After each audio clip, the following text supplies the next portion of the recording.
and straight. Was that loud enough? Better not start shouting there.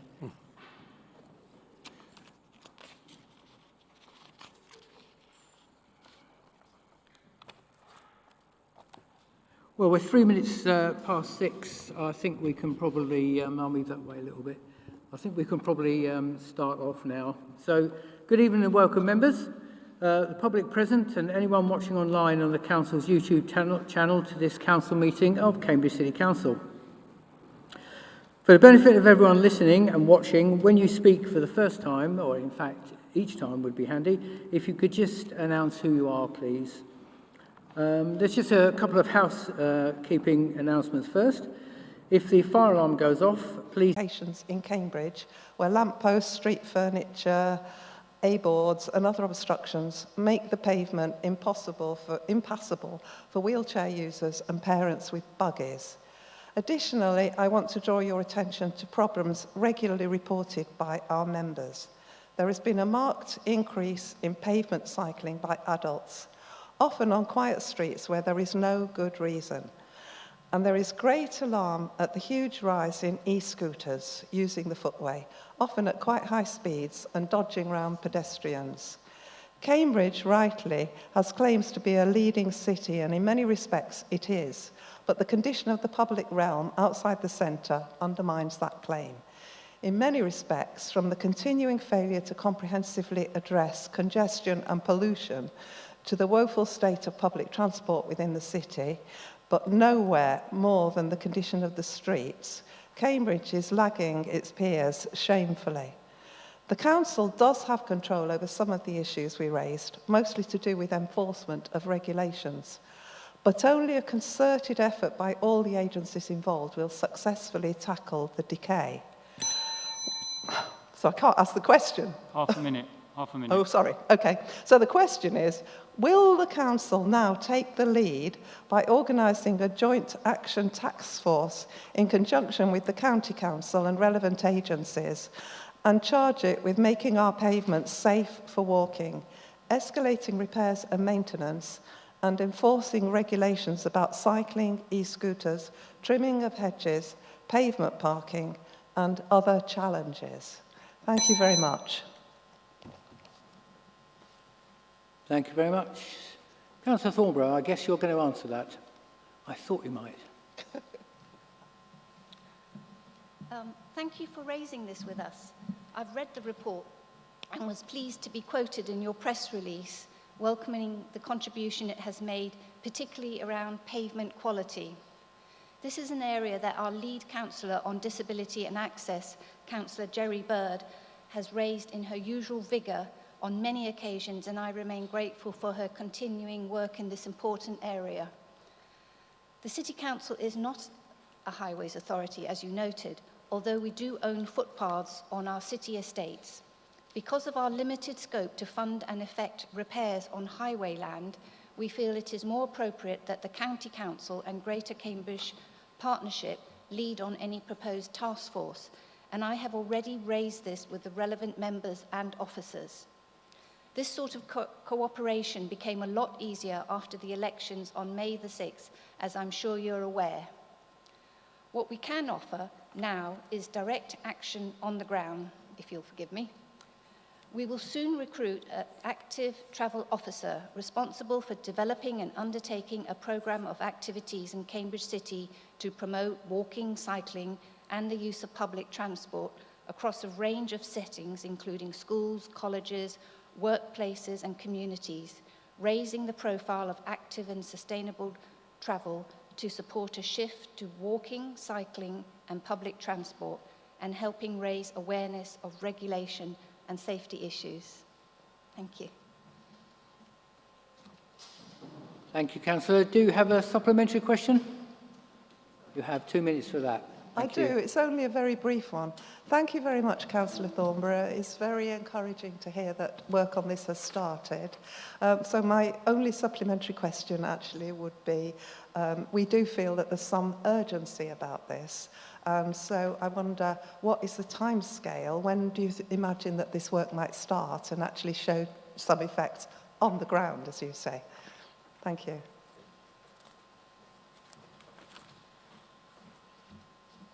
Well, the conversations have started with GCP and the County Council, and they're absolutely aware of the issues that Councillor Bird has been raising and you are raising now. So it is a priority, and when we know when the active travel officer is going to be appointed, I will also let you know about that. Thank you. Thank you very much. Our second question goes to Anthony Carpin, and I believe Gary's going to read that.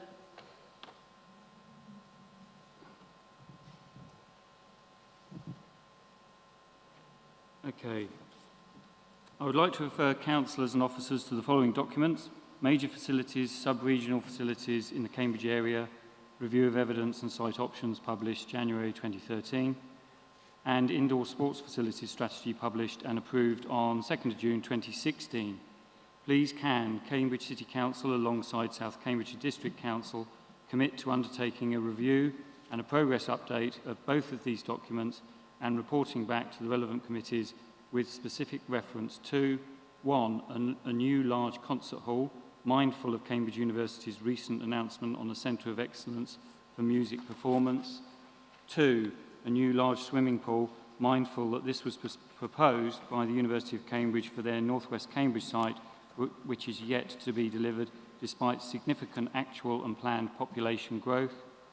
I'm not looking for a comprehensive and detailed answer, just a commitment that such a review will take place and report back in the autumn. Otherwise, what's the point on spending a significant amount of money on the strategies in the first place if there is no intention to deliver what the strategies identify as the needs of our city?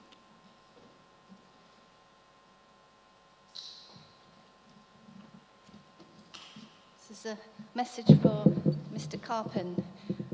I cannot promise a formal review, but I will read the 187 pages of the major facilities, sub-regional facilities in Cambridge area report and the 200 pages of the indoor sports facility strategy over the summer so that they can inform my future discussions. And I note that we do now have an ice rink. A lot has happened since these reports were written, and there are ongoing discussions between the councils and the Shared Planning Service about the commissioning of a cultural infrastructure strategy for Greater Cambridge. This will review the case for a new large concert hall, taking into consideration the University of Cambridge's recent announcement. At the same time, the councils will be updating their sports strategy to support the Greater Cambridge local plan, though the timings of this work is subject to delay due to the impact of COVID. However, I can tell you that a swimming pool delivery strategy to 2041 is scheduled to start early in 2022, and it will take into consideration the new swimming pool proposed by the University of Cambridge.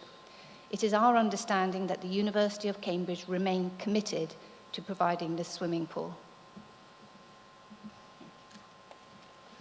Thank you very much for that. Is there a supplementary, Gary? Okay, thank you very much for that. There is no supplementary to this, so that's fine. And question number 3 is Monica Bjork-Hone. I'm not sure if I said that quite right, and I apologise if I didn't. Friends of the CAM.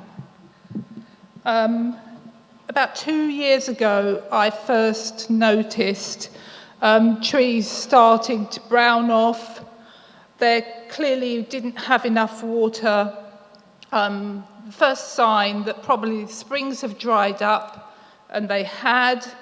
Rivers were being maintained by pumps, and I've been interested in what's going on with water supply ever since. My question is, the question from Friends of the CAM, on the 1st of July, the Secretary of State for the Environment declared Cambridge Water an area of serious water stress. The Stantec report, commissioned by Cambridge City Council and published last November, found that there is no environmental capacity for additional development to be supplied with water by increased abstraction from the chalk aquifer. And as things stand, There is no other water in Cambridge. Even the current levels of abstraction is widely believed to be unsustainable. In view of this, should the Council support a freeze on all further development?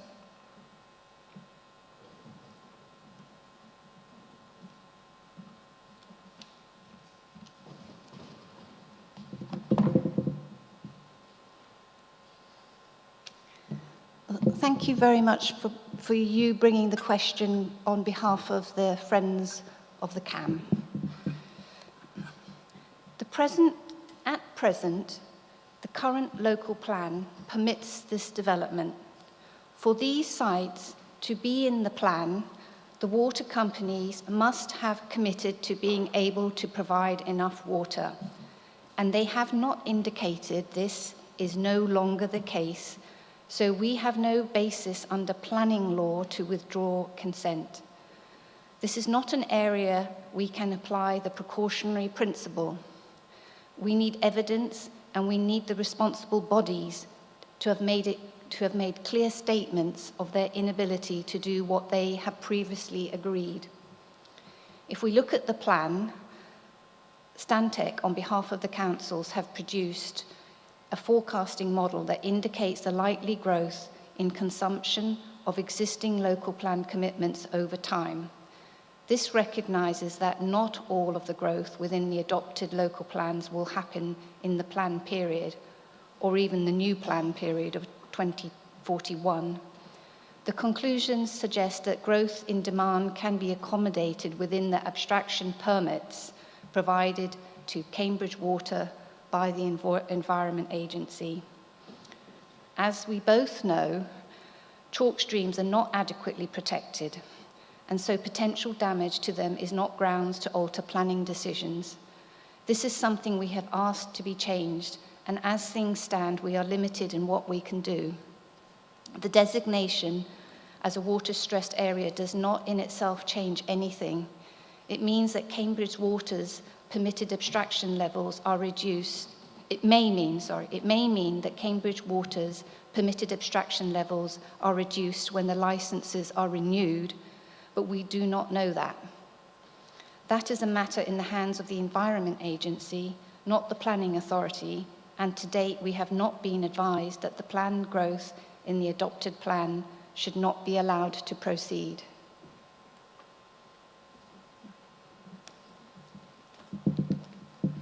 Okay, thank you very much for that.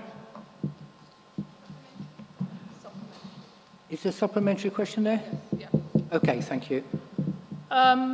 Okay, so you said that Cambridge Water, the water companies were consulted and said that they could supply these developments, which of course they can, but at what cost?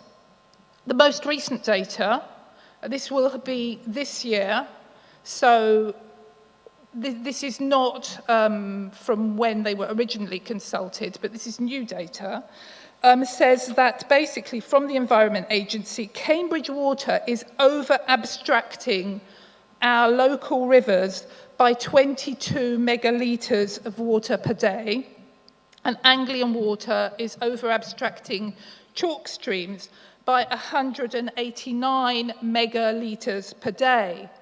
Anglian Water spent 170,537 hours dumping sewage into the rivers in its area. And we have unanswered questions from the Director of Planning. How exactly does the Council think further growth can be supplied with water when water bodies are, according to the Environment Agency, already unable to support the ecology? Trees are drying up now, ponds have been lost. Where do we expect our foxes and our hedgehogs and our birds to drink? They don't have taps.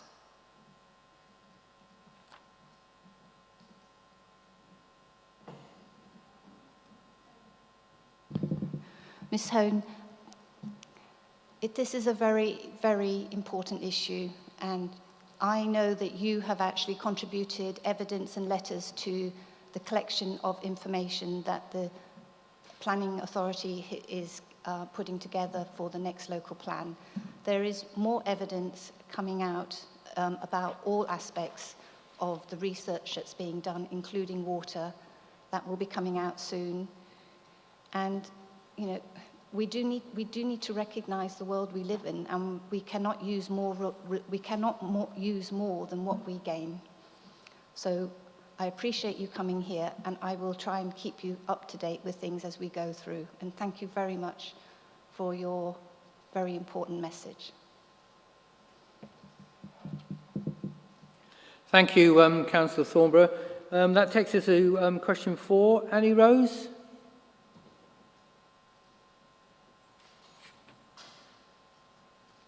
Nope. Sorry. If you've got it, yeah, sure. Oh, yeah, sorry, I didn't see you at the back there.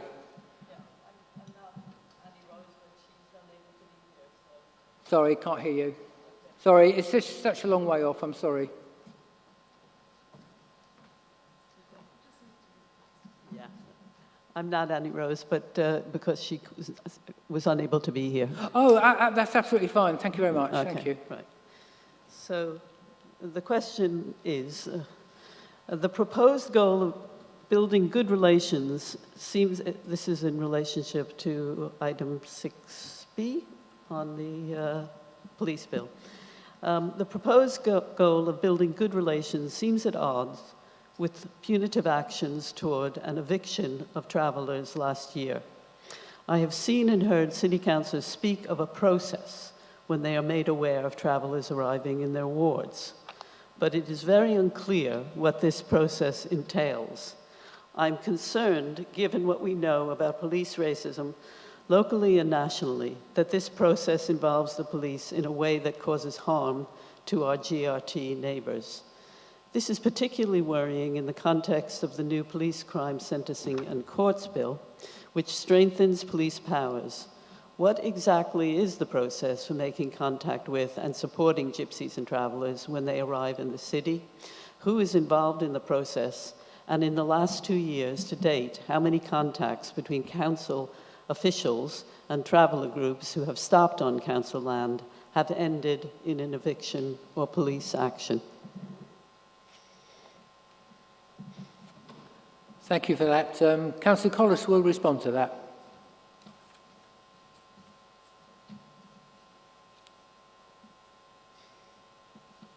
Thank you very much to Annie for her question, and thank you for reading it. As we know, we're going to consider a motion from Councillor Healy later on this evening, which covers quite a few of the issues mentioned in the preamble to the question. So I don't propose to cover those now. What I will do is deal with the specifics of the question. So Annie has asked about the process, which I can outline here. This process has been developed to manage the impact of unauthorised encampments, including the impact on the surrounding community. Our approach considers 3 main things: the rights of gypsies and travellers, our public sector equalities duties, and also how we assess the potential level of impact on nearby and local residents. And it has the following aims: to establish effective communication between partners and gypsies and travellers, to help strike an appropriate balance between the needs and legitimate expectations of members, residents, local businesses, other landowners, and, of course, gypsies and travellers.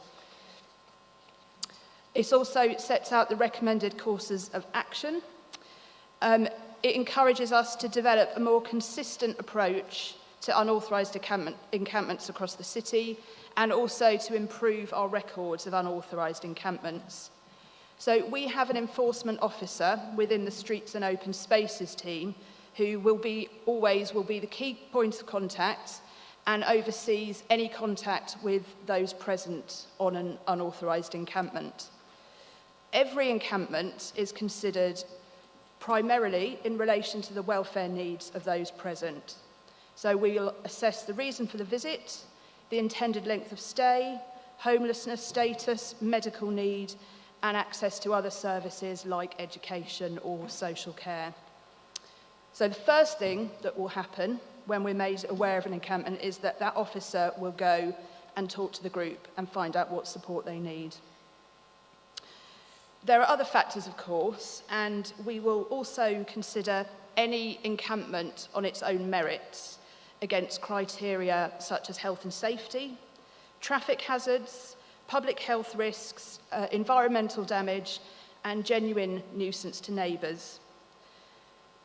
I guess this all has to be about balance of needs. Any complaints or inquiries about the encampment are handled by that officer, who will then inform the relevant contacts or partners, and that will include local councillors or the police as well. Where appropriate, and only where appropriate, we'll share information about the encampment, arrange a joint visit to the site, and discuss how that encampment can be managed and supported. And we will only involve the police where there is suspected criminal activity. The second part of the question asks about numbers of contacts. And I can say that in the past 2 years, we've dealt with 16 unauthorised encampments involving 6 separate family groups. That doesn't, I think, include the most recent one on Arbury Town Park. All of these cases have resulted in evictions, but that's been after following due process and after a court decision. And I should highlight here that we've also made temporary accommodation arrangements when and where needed and where we've been asked to. And we do publish on the council's website all the available resources and information on unauthorised encampments on our land and advice to private landowners as well. And this also includes links where the community can learn more about GRT culture. Well, I have a supplemental question.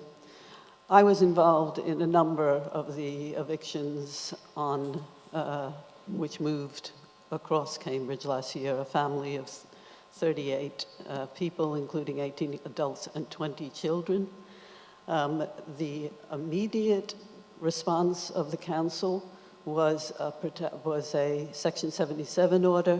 That was what the enforcement officer, who is obviously a council official, was responsible to coming and giving that to the families.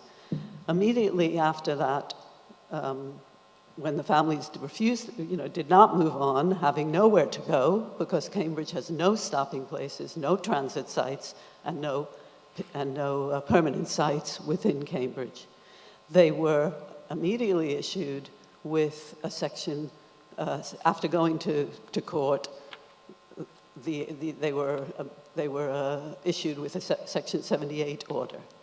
So there was an immediate and punitive response in each case as this group of travelers. I was involved with a colleague of actually challenging the basis on which these travelers were being moved on. No elected councillors, regardless of what ward people arrived in, ever came down and talked to the people there.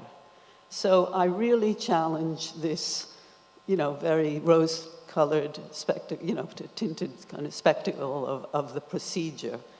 It's not, and travelers view it as a hostile attack on their rights to travel, which is particularly relevant with the current police bill, which is coming up, which I'm sure Healy will address later on in the meeting.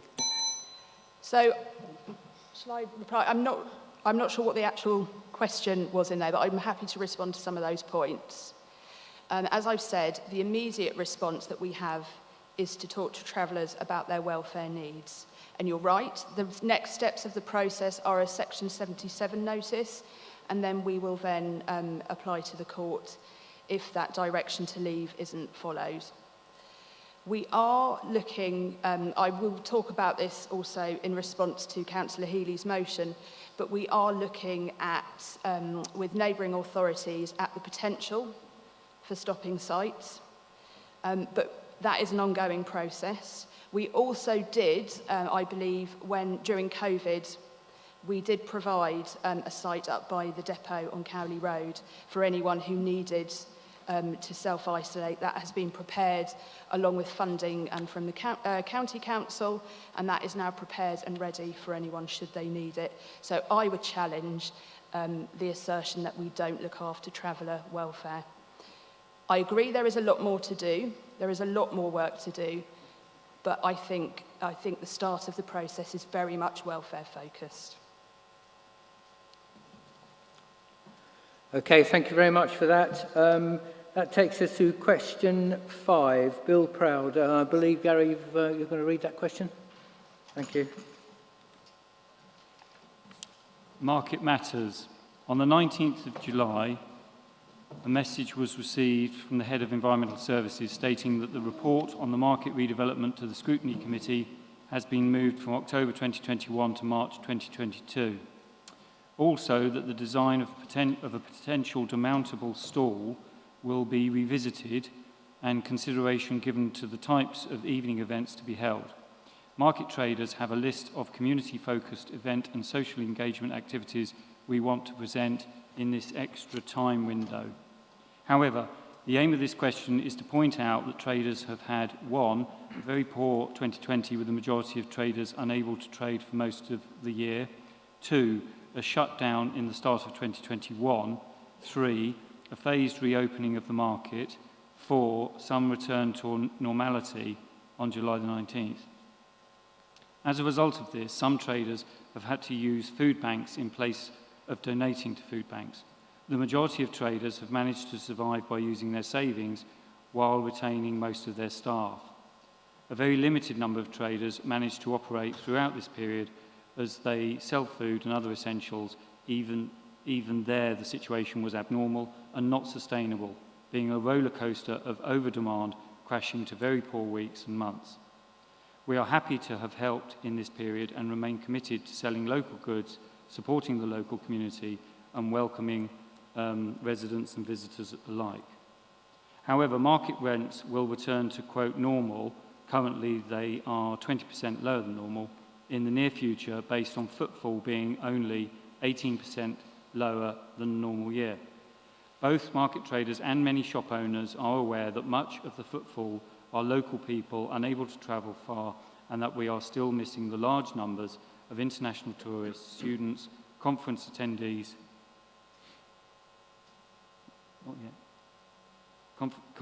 conference attendees and other visitors.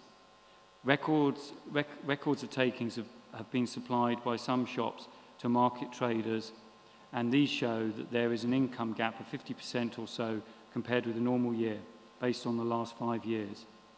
The market overall sees this kind of income gap. Similarly, any redevelopment will inevitably produce disruption and/or displacement of market traders. Timing of the redevelopment is a key to ensuring continuity for small local businesses and the incomes of many local families. So, can the Council confirm that such factors will be considered in timing of any redevelopment? Met people do not want this year to be immediately followed by another period of disruption, and can they revisit plans to return the rents to normal, as will happen in the next 2 months? That's the end. Councillor Moore. Interesting ringing the bell against yourself, Gary. I like that. Thank you. I'm very sorry that many traders and other city centre businesses have been hit hard by the pandemic, and that is why, as has been mentioned in the question, the Council has provided a programme of specific support to traders over the last year, both through grant funding and other measures such as rent holidays and rent-free periods, as well as the mentioned pitch discounts. Council officers have organised a number of meetings with yourself, with the traders with Bill, and will continue to do so to discuss, amongst other issues, future rent arrangements for traders, and we can also discuss the consideration of timing of the future development, and we would be very keen to hear traders' suggestions and ideas for community use of the square that fits around the market. The timing of any future Market Square development will obviously need to consider a broad number of factors, including its place within the wider city recovery plans. However, we are still in the very early stages, or the early stages, of the project. We're currently only consulting on the concept design. The results of this will come back to committee in March 2022, and then, depending on the outcome of the consultation, we will move to the detailed and technical design stage. This will then need to go out to consultation again before we're ready to do any of the actual physical work. Added to this, we still need to find the funding and a temporary location for the market, so we are still quite a long way off the start of any of the practical work, and hope that not just the market, but the city and life in general is back to normal by then, or the new normal. Thank you. Thank you, Councillor Moore. I'm afraid to say that we've now run out of time on that item for this evening, but those questions that were not able to be asked will be responded to by the officers, as I said previously. So, members, that will take us to item 4, to consider the recommendations of the Executive for adoption. They're on pages 51 to 74. The recommendation Executive Council for Strategy and External Partnerships concerning 2021 revenue and capital outturn, carry forward and significant variances, housing review account. Does Councillor Herbert wish to introduce this item? Oh, obviously not. Councillor Robertson, please, carry on. Sorry, yes, it was arranged that I would respond. That's my mistake. Sorry, Councillor. I would introduce the HRA paper. Thank you. I will be short. It was dealt with by the Housing Committee at some length. It's been a very difficult year because of COVID, of course. A lot of work that we would like to have done was not possible, but much of it because the tenants and leaseholders did not want workers in their homes.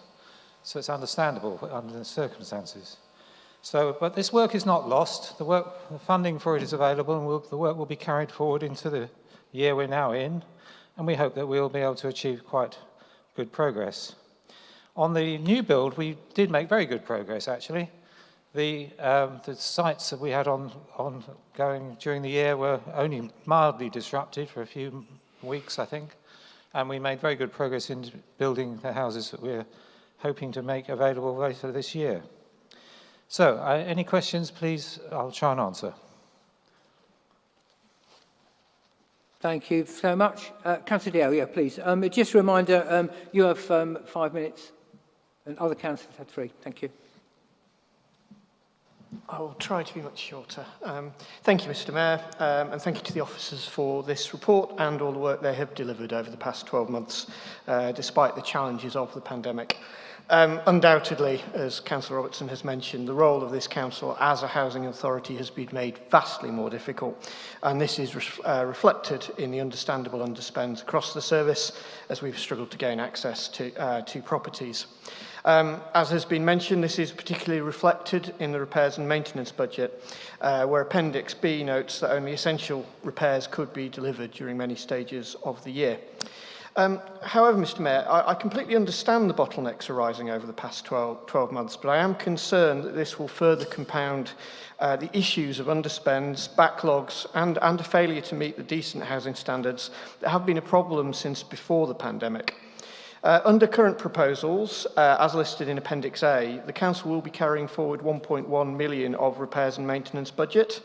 And by my calculation, this raises the current budget for this year to 9.6 million, which, to provide some context, the most we ever spent in a year is 7.6 million.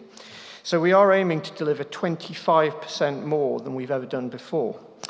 This does potentially present a very major capacity issue for the council teams, which may in turn prevent some crucial repairs from happening. I wondered, Mr Mayor, if Councillor Robertson could provide assurances to this council that we are ready to deliver the services on this scale, so that we can ensure that going forward all the council homes in our city do meet the Decent Home Standard. Thank you. Good question, of course, because as the councillor knows, we would really like to have done more work, and we will try and do what we can for the future. COVID is still with us. People are still wary, as we are here tonight. So we can't expect that everything will be achieved in the year we're now in. But we will do what we can to get the whole programme back on track. I think you're probably right, though I doubt if the whole 9.6 million will get spent this year because of the issues we still face apart from anything else. But we have a target there, and we will do what we can to build up the capacity and be efficient and get those repairs and maintenance done as soon as possible. That's all I can say on the matter, really. We'll do the best. Okay, thanks for that response. You just jumped in a couple of minutes early before Councillor Bennett had a chance to speak. Does Councillor Bennett wish to... Okay, thank you very much. So, no further debate. In that case, then, I will go directly to the vote. All those in favour? So that's 20... That's 24... I think that's 24, 25... 25. Okay, thank you. Any against? Thank you. And abstentions? That's 8 abstentions. Thank you. Thank you very much, everyone, for that swift response.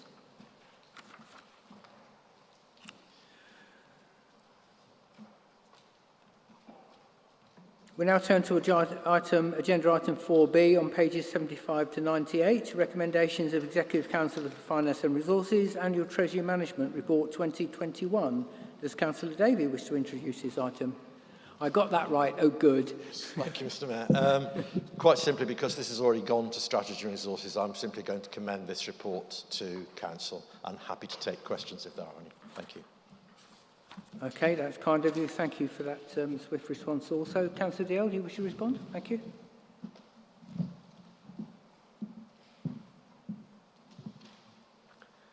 Yes, thank you, Mr Mayor, and thanks again to all the officers. And this work does stretch right across the council.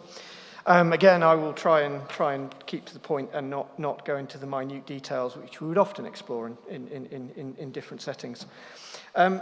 In particular, I would just like to raise a question around the capital budget. Again, fully appreciating the additional challenges of COVID this year. This is my 4th year as a councillor, and every year that I have sat in this chamber, the phased carry forward, well, the rephasing has shown a doubling each year. So I think just on from notes, it was 14 million to the year ending 20 million to the year ending 2019, 34 million last year, and it's now risen to 68 million. I'm sure we all appreciate the economic recovery from COVID, and our urgently needed response to the climate emergency will depend on ambitious and effective delivery of the capital programmes by all levels of local government. And I wondered if the Executive Councillor could comment on the current pattern, which does indicate a growing backlog of projects, and can they confirm the actions they are taking to deliver on key programmes? Thank you. Thank you very much for that. Thank you, Councillor Dale. As you've noted, many of the delays are relating to COVID and with regards to our development programme in relation to building. We're hoping, therefore, that this bulk of delay will be able to swiftly catch up in the future.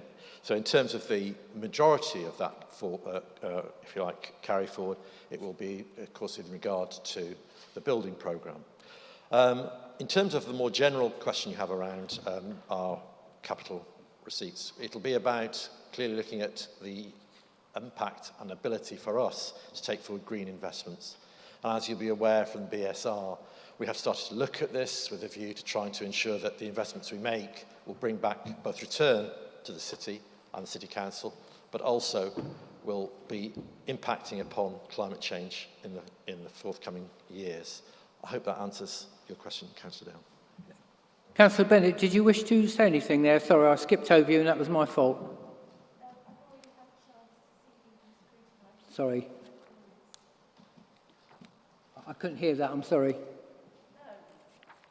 Okay, got that, thank you. Councillor Dale.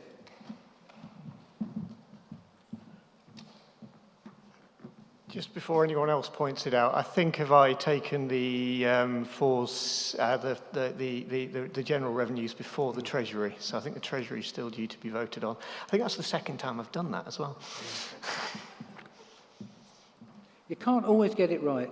It's a live performance, you know. It's a live performance, what can I tell you?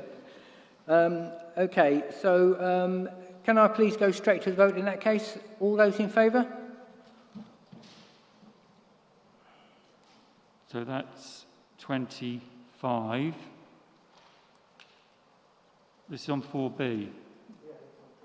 We're on 4B. The Treasury Management. Okay, so that's unanimous.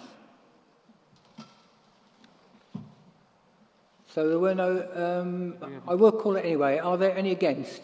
Just in case we missed anybody. And any abstentions? Okay, thank you, everyone. We now turn to agenda item 4C on pages 99 to 154, recommendations of Executive Council for Finance and Resources, Revenue, Capital Outturn, Carry Forwards and Significant Variances General Fund. Councillor Davey. Thank you. And thank you so much. Thank you, Mr. Mayor. I'm grateful for Councillor Dale to give me a chance to have a rerun of my answer to your likely question coming shortly. I think it's only right to start by stressing that this has been, as many have said, a year like no other. And one thing that's become clear over the last 12 months is the response to COVID by the City Council represents local government at its very best, responding swiftly, calmly and effectively to the needs of local people. And as has already been remarked by a number of councillors, managing the finances is no different. And my thanks, my heartfelt thanks, must go out to Caroline Reba, Jodie and the team in their oversight of our finances over the course of the last 12 months. But also to thank Fiona Bryant and the team for the swift distribution of government grants to local businesses, without which many of whom would have gone under.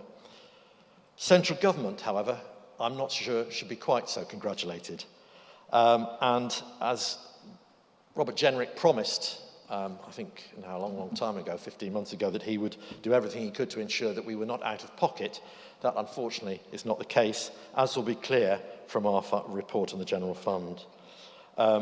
We spent somewhere in the region of £18.5 million as a result, extra costs of somewhere in the region of £18.5 million as a result of COVID. We have received £11.3 million back from the government, i.e. about 61%. This therefore makes our future financial planning clearly all the more difficult, particularly as we're coming into a period whereby central government funding is reducing and the impact upon the City Council will be that much harder. The last year required good and early forecasting, and I hope people will be able to see and appreciate, again, the work of Caroline and her team in being able to achieve this, and our ability to manage the impacts and move accordingly will be clear within the relatively healthy reserves we now hold. It's slightly more than I think was anticipated at the time of the BSR, but nonetheless gives us a degree of, if you like, security as we go forward in the coming weeks and months. And I think to conclude, I would just say that our future planning is therefore core within the work that we must do. And again, we must try to make sure that the prudent approach that we as a City Council have adopted over a number of years now is maintained. That's not to say we shouldn't be bold in some of the approaches we make, but nonetheless, prudence is wise at the moment. The pandemic is not over, and we must be prepared to deal with what comes as a result. But our focus must be on making sure that finances of the City Council are run smoothly and that we can then provide and continue to provide quality services for our residents within the city. Thank you, Mr. Mayor. Thank you, Councillor. Councillor Dale, would you like to respond? Again? I think the core concerns of our group were covered in the last item. It was kind of relevant, so I'll stick with that. Thank you for the comments. Thank you to the team. But yes, we do wish to see that capital programme accelerating and that backlog beginning to reduce over the coming years. Thank you very much. Councillor Bennett? Okay, thank you. In that case, I'll go directly to the vote, waste no more time. All those in favour? So that's 26 to me. Yeah, that looks like 26. And those against? And abstentions, please. And that's 8.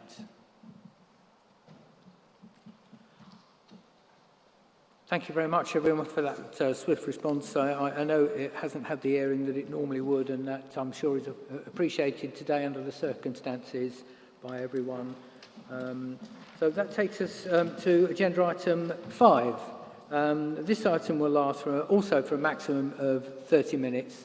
At the conclusion of 30 minutes, the Executive Council, as appropriate, may provide a written response to any questions that have not been covered. Full list of the oral questions are available in the information pack, starting on page 17. For ease of this meeting, I will call the questions and councillors come to the microphone if they have a supplementary. The Executive Councillor or nominee will have up to 2 minutes to reply. The questioner will have 2 minutes to put a supplementary question or to seek clarification of the response to the original question. The Executive Councillor will have a further 2 minutes to reply to the supplementary question. Before I ask the first question, I'd just like to say that following this item, just have to think about it. If you wish a 5-minute comfort break, then we'll go for it after oral questions, if that's okay. If everyone wants to do that, then we'll do that. If not, then we'll crack on. So the decision will be yours at the end of this item. So question number 1 from Councillor Pora.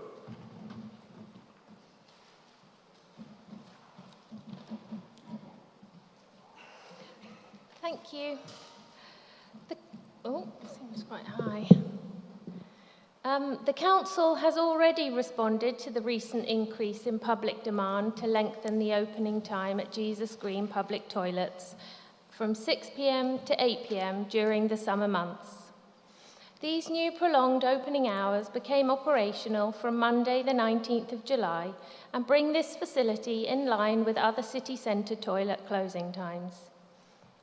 Summer opening is from the 1st of April to the 31st of October. We will continue to monitor the use of all our public toilets and extend or reduce opening hours as appropriate, as we have already done so. This monitoring will include the winter usage. However, at this time, the operational closing time of 6 p.m. in the winter, based on historic usage, is deemed sufficient given local availability of Quayside and Victoria Avenue, which are open until 8 p.m. Thank you very much. Councillor Pora, do you have a supplementary? Thank you.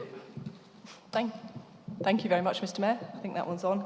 That's good to hear that they're open until 8 p.m. I noticed that's not on our website because I did check it, I think, yesterday, just to confirm. But I would urge the Executive Council to think about later, particularly until 10 p.m, because we have so many events and just general gatherings on Jesus Green that it's really evident to Market Ward residents that the antisocial behaviour that results from that is deeply unpleasant, with people relieving themselves and worse in residents' gardens and local alleyways, which is a risk to public health as well as obviously being quite disgusting. The toilets at Parkside are no longer there, and the ones at Quayside, despite signage, are not clearly being used, as my residents can testify. If funding is an issue in the shorter term, I wonder if the Exec Council could consider whether any of the COVID recovery money might help with keeping these open later, as encouraging people to use outdoor spaces for meeting is a key part of our recovery, even as restrictions are lifting, as the Mayor's touched on earlier. We've still got high caseload across the city. Jesus Green has such a large amount of events. Some are unplanned, as we know, some planned, and this lack of facilities is a real problem for all of our residents, not just in Market Ward, but across the city who use the space. providing basic services such as available and accessible toilets until later in the evening, I think is a key part of the Council's remit. Thank you. Thank you. So I will double check the website and make sure that that's updated. With regards to events, events should have their own facilities, additional facilities brought in. Obviously, occasionally there are unplanned ones, but we have increased, I can't remember because off the top of my head because I wasn't expecting it in this, but we have increased the working hours of our enforcement teams. So they are out working longer hours, handing out bags, encouraging people to not litter. And so they are available to see what's happening and keep an eye on whether we need to extend the hours. And I will take your other points on board. Thank you. Thank you very much, Councillor Moore. In that case, that takes us to question number 2 from Councillor Robertson to the Leader of the Council. Thank you, Mayor. After a considerable mismanagement of the pandemic, particularly in terms of stop-go advice and unclear advice to the public, there was general recognition from this council and also Public Health that the stages of 5 weekly relaxing was in basic terms good, provided that the government took account of the current situation. Sadly, they did not ahead of July the 19th, and badging that the last Monday as Freedom Day was totally irresponsible and failed to recognise that we are still in severe risk with cases currently still rising and in the mid-350 area per 100,000, and with other areas near Cambridge significantly higher than that. So our position is that face masks should still be worn and should be advised to be worn, and we welcome organisations who share that view, including churches, shops and other locations in the city.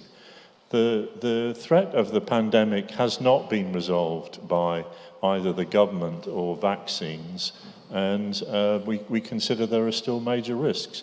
It's clear with the rise in cases in Addenbrooke's to 15, and also the fact that pingdemic is not something to be criticised.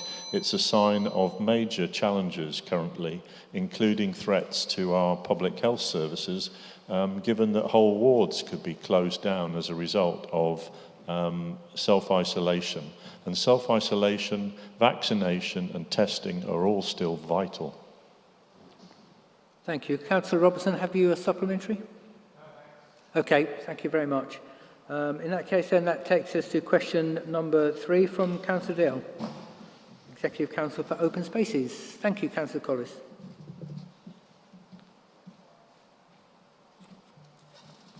Thank you, Mayor, and thank you, Councillor Dalziel, as well.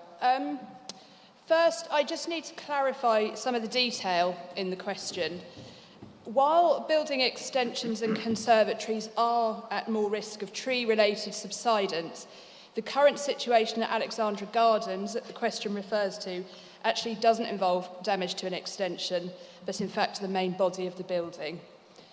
In response to the question itself, we've published policies in relation to subsidence in our tree strategy and safeguarding urban forest sustainability. So the council will not normally remove or hard prune a healthy tree.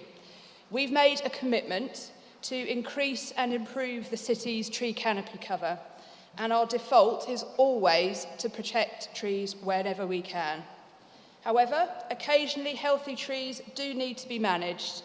For example, in the case of Alexandra Gardens, and circumstances where the tree has caused damage to property. Policy GM9 sets out the key principles that the council will manage all claims directed at council-owned trees, and that we will also challenge unwarranted claims based on poorly investigated or inaccurate evidence. In this case, officers have followed Policy GM10, which sets out a range of information that the claimant or property owner or their building insurers must provide the council. It's pretty rigorous, as it should be. The insurance claims are dealt with on a case-by-case basis, each treated on its own merits, and a tree will not necessarily be felled because of a claim. I will stop there and see if there's a supplementary. Councillor Dale, have a supplementary?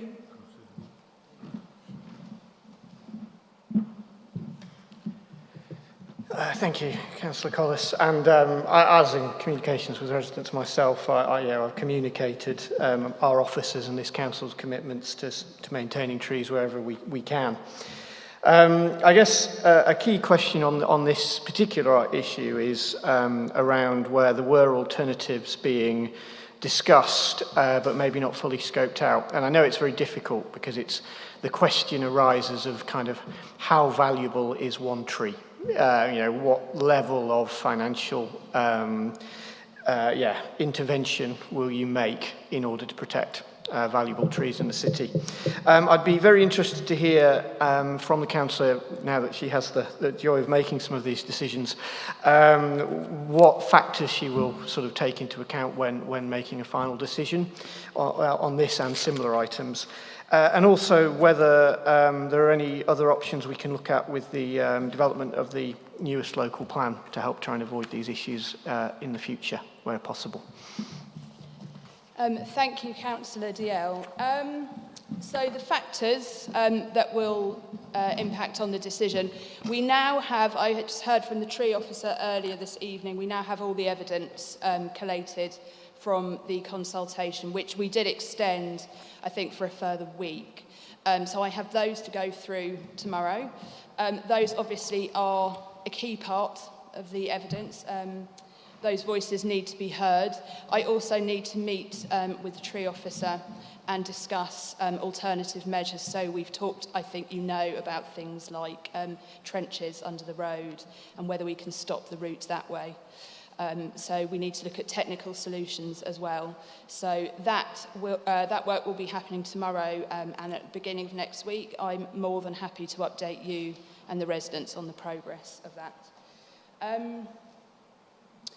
Can you just remind me, Councillor Dalziel, the second part of your question? I think I might defer that, if that's okay, to Councillor Thornborough. She'll probably be able to give you a more thorough answer on that one.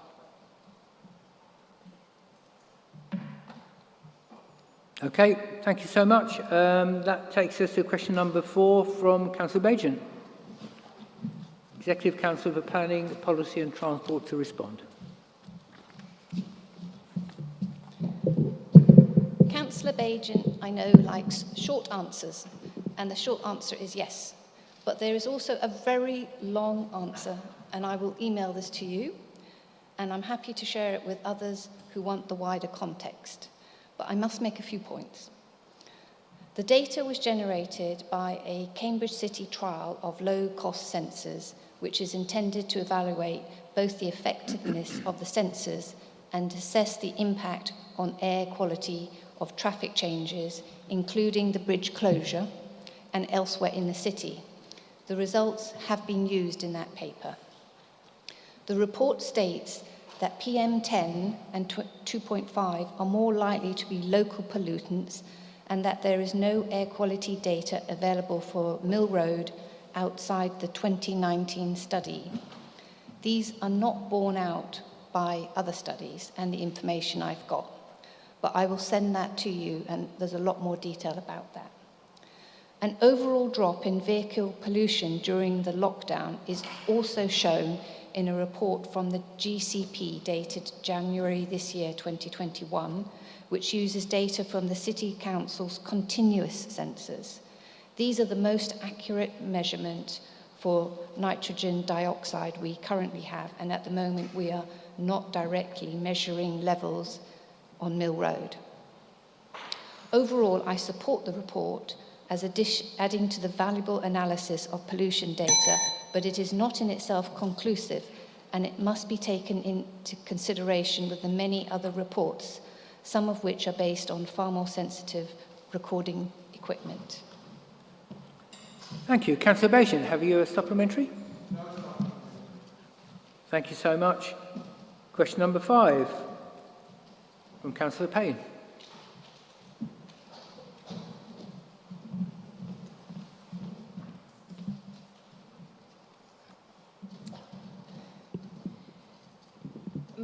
We're in the very early stages of a trial of one style of demountable stall that we were able to hire off the peg at short notice.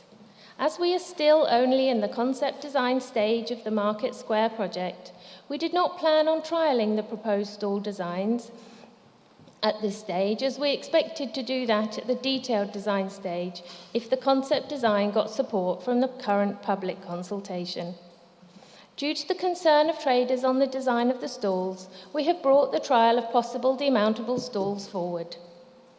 The one currently on view in the Market Square is just a display stall, so is smaller than any we would purchase for use. Plus, we have not made any decisions about the colour of the awning. It just happens to be the colour that they had. We are in talks with the council who have had their own demountable stalls made on a very similar design to the ones on display, but made from a heavier metal. But there are not any currently available, so we are working on getting some for use in a trial. We are also still open to having our own prototypes made if none of the readily available ones are found to be suitable. In the coming months, we will trial one or a number of styles of stall in use on the market, including over the winter months. Thank you very much. Councillor Payne, you have a supplementary?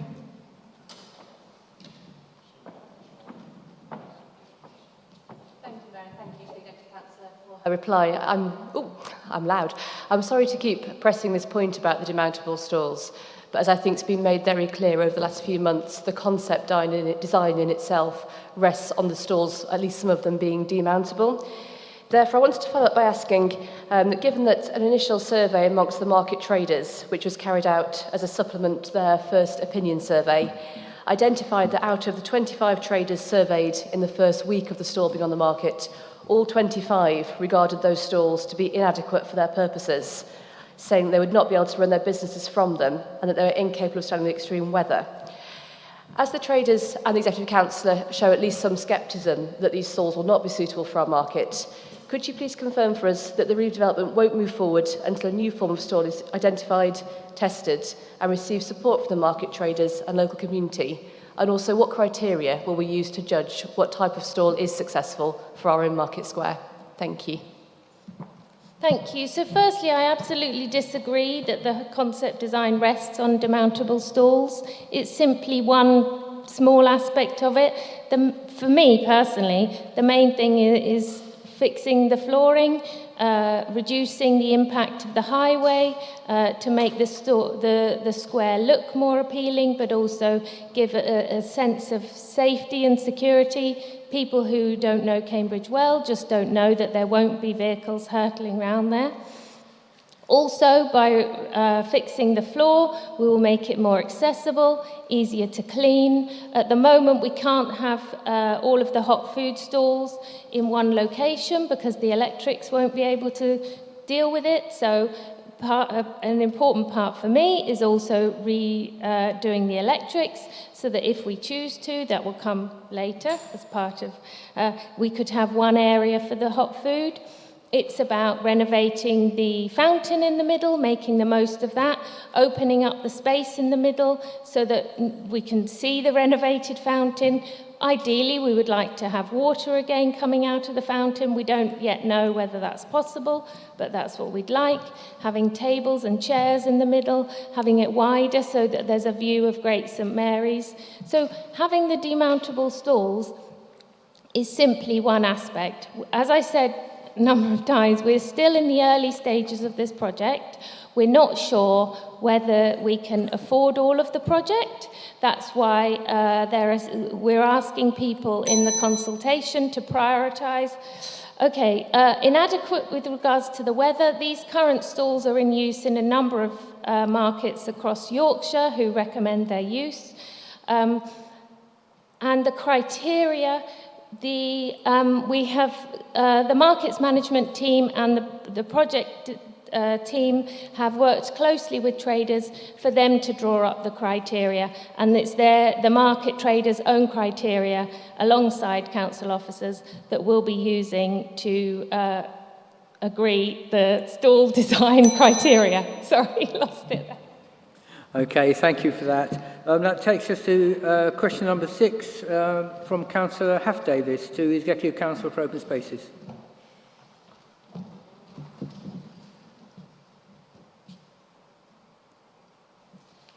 Thank you very much, Mr. Mayor. So our operations team have been trialling excuse me, an Iseki cut and collect machine on a 6-month hire contract. That trial began in May this year, and it will run through to November.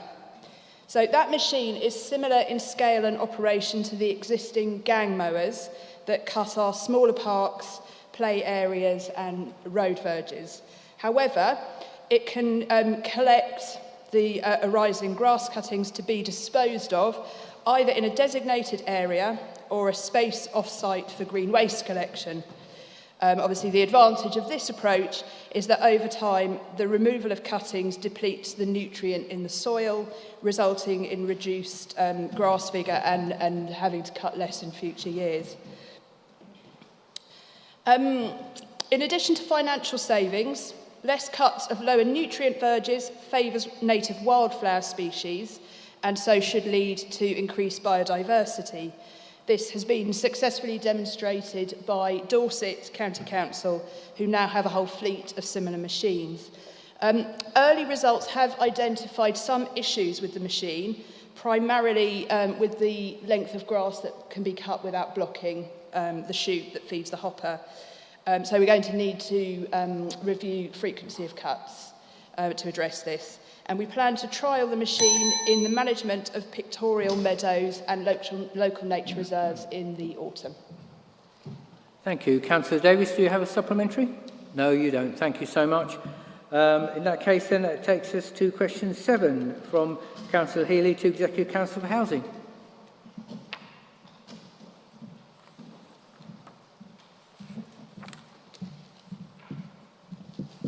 Once again, I'm standing in for my colleague who's unable to attend tonight.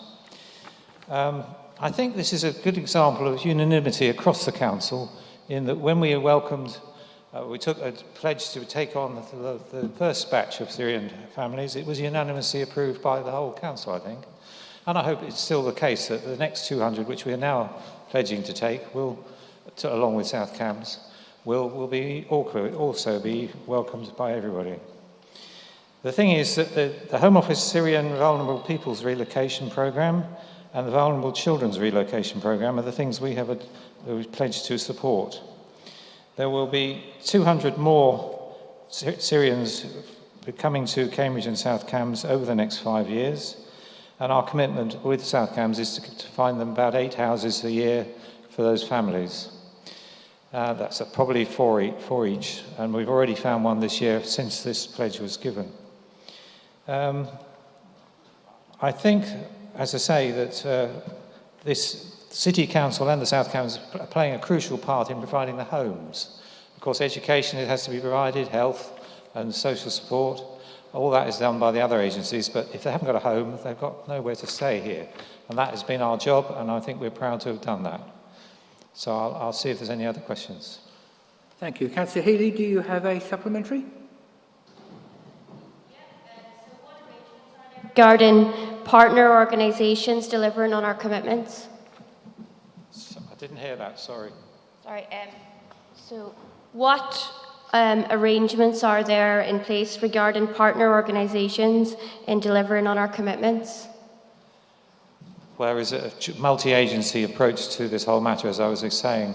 We do work with the education authorities and the health authorities to make sure that the full provision is made for these families coming from really difficult backgrounds, coming to Britain, having to learn English. Their voluntary sector is also involved, I would say. I know of a group who are being taught English, and they have found it easier to do it by Zoom, actually. There's another example where, having moved on to using virtual meetings, has proved very successful. So I think we have a multi-agency approach, and the voluntary sector is also involved. Okay, thank you very much for that. Question number 8 from Councillor Dryden to Executive Council for Communities and Strategy. Hi, I'm going to be answering this on Councillor Smith's behalf. Right, so thank you very much for your question. In terms of sport and leisure, many of our facilities are already open in some capacity, with many outdoor facilities opened from late March. This includes outdoor gyms, courts and the Lido. Abbey and Parkside pools have been open at reduced capacity, and we've been able to have exercise classes running at limited capacity since the 17th of May. So the lifting of restrictions is often about being able to increase capacity or improve ease of access. For instance, Abbey and Parkside pools will now be able to be open at 80% capacity, as will the Lido. Some things are also reopening for the first time. So, for example, the flumes at Parkside are open again from Saturday, for instance, and the paddling pools have been reopened this week. We are also planning for the reopening of the King's Hedges and Sheep's Green learner pools. There are still some exceptions, and one of those is that the Cherry Hinton Village Centre remains a vital part of the vaccination programme, which means reopening there is more limited, and we want to thank the residents of Cherry Hinton for their patience during this crucial time. We are doing all that we can to reopen things in a COVID-safe way. Our leisure centres are recommending masks, we are keeping our sanitiser stations and cleaning regimes, and are maintaining increased ventilation. In terms of the Corn Exchange, we are taking a measured approach to respond to a very complex and changing situation. For instance, we don't yet know what the scope of vaccine certification rules might be in the autumn. Bearing in mind the changing situation and the advice of the Director of Public Health, we are currently looking to reopen on August 31st.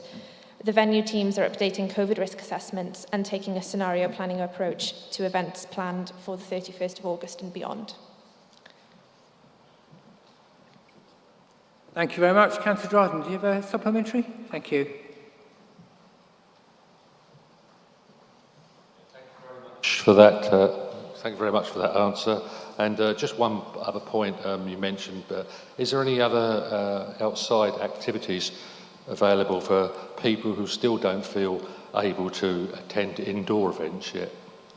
Thank you. Yeah, that's a really important question, as I'm sure there are, and there will continue to be some people who don't yet feel comfortable taking part in events indoors and indoor spaces. So the Lido was opened early and will remain open. And as you'll hear later, plans to keep it open beyond September are ready to go to consultation. Our outdoor gyms, tennis and basketball courts will remain open, as will the pitches and AstroTurf at Coldham's Common. GLL have opened all the paddling pools across the city over the last few days, and we hope that Sheep's Green Learner Pool will open tomorrow following maintenance work, and King's Hedges Learner Pool is going to open for some summer swim activities over the summer before returning to school swimming in September. We are also planning some outdoor cultural events for the summer, including our Sunday concerts in the parks, some of which are in collaboration with the Cambridge Folk Festival, and the CHIPS Play Day scheme is back with free online and outdoor events across the city over the summer. We've also got a wide range of free family outdoor fitness activities on offer. Thank you. Thank you very much for that. That takes us now to question 9 from Councillor Bennett to Executive Council for Open Spaces.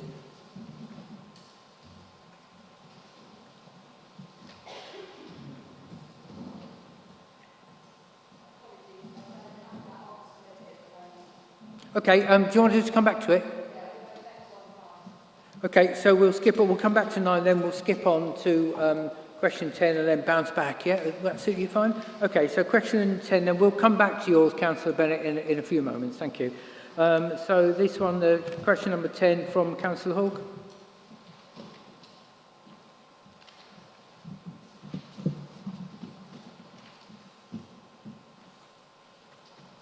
Thank you, Mr Mayor. Yes, Councillor Bennett, apologies for that. I didn't print out the answer to that question.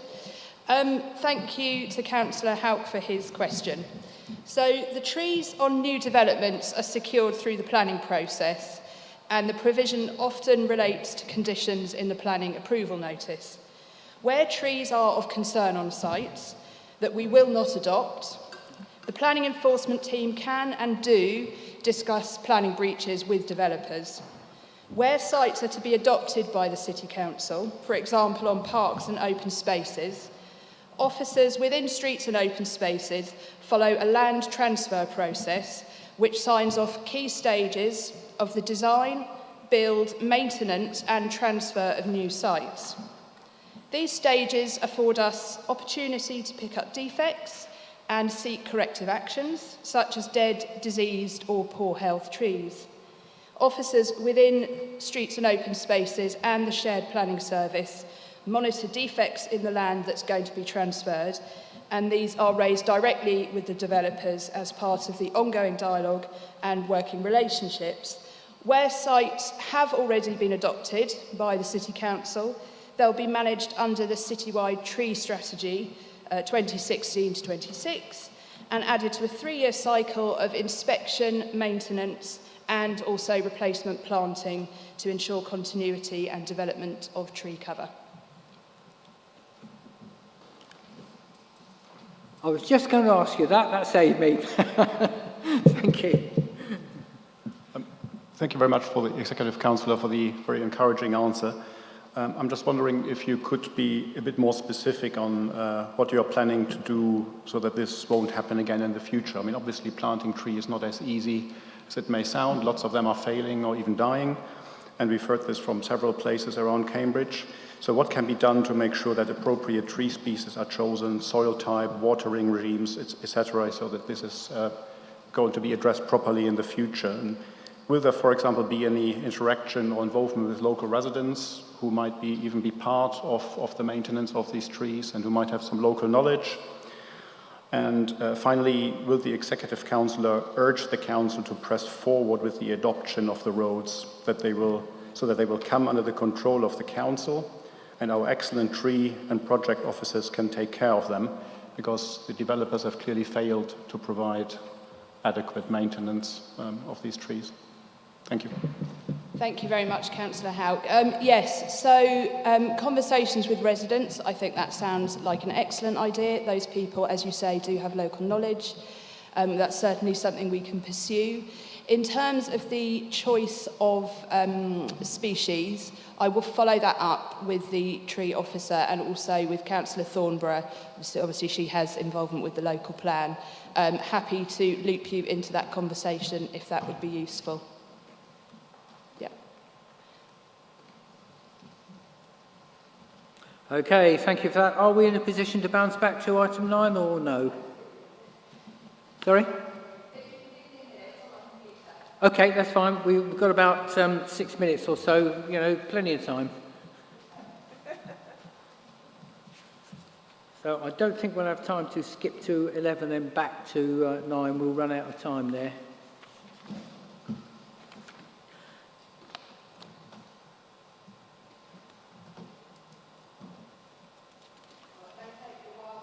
Okay, what we'll do then, in that case, then we will go to question 11 then, rather than sit here twiddling our thumbs. What do you think?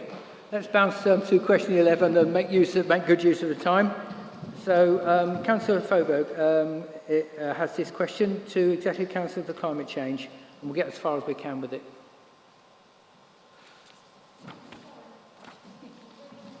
That's okay. We got in a bit of a pickle with the questions there, Rosie. Don't worry. We're okay. We're on target. We're all Sorry, I forgot the process. I was we're all waiting good. for the question. Don't worry, we're all good. We acknowledge that it's been a very difficult year for many traders, as it has been for other businesses. Given that things are now opening up and footfall appears to be recovering, I appreciate that trade won't be back up to speed yet. But I would be concerned at simply giving a blanket rent holiday in a council meeting. With the commercial tenants, we negotiate individually based on their accounts, income, grant funding, etc. But I do appreciate that the traders tend to share information more, and individual negotiations are more difficult, and of course, take much longer. On the other hand, I think it's important that the Council should have more information and evidence of the ongoing financial impact before making any decision. and would like to take the opportunity to do that through separate meetings. Whilst we have treated the traders as a specific group during the last year, we do need to be a little mindful of trying to ensure we are fair to businesses and in applying further discounts.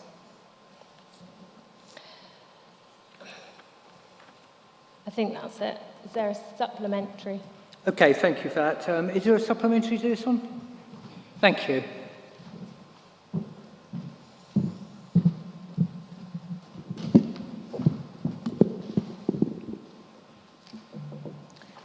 Thank you very much for your answer.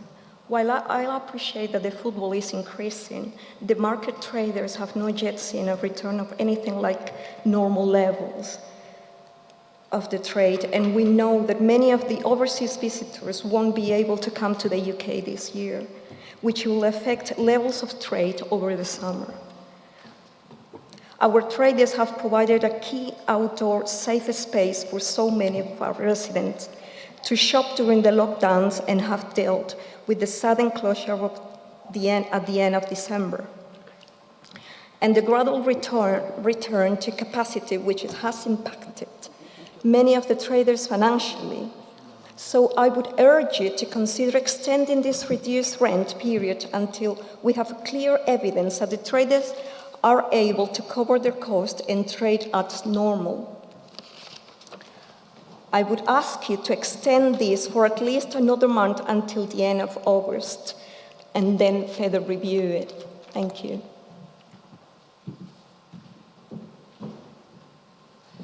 Thank you. So we have been working throughout the pandemic to support traders. Before we went into the first lockdown, we were discussing having the rent-free period because we knew, of course, that the city centre and the market would be drastically affected.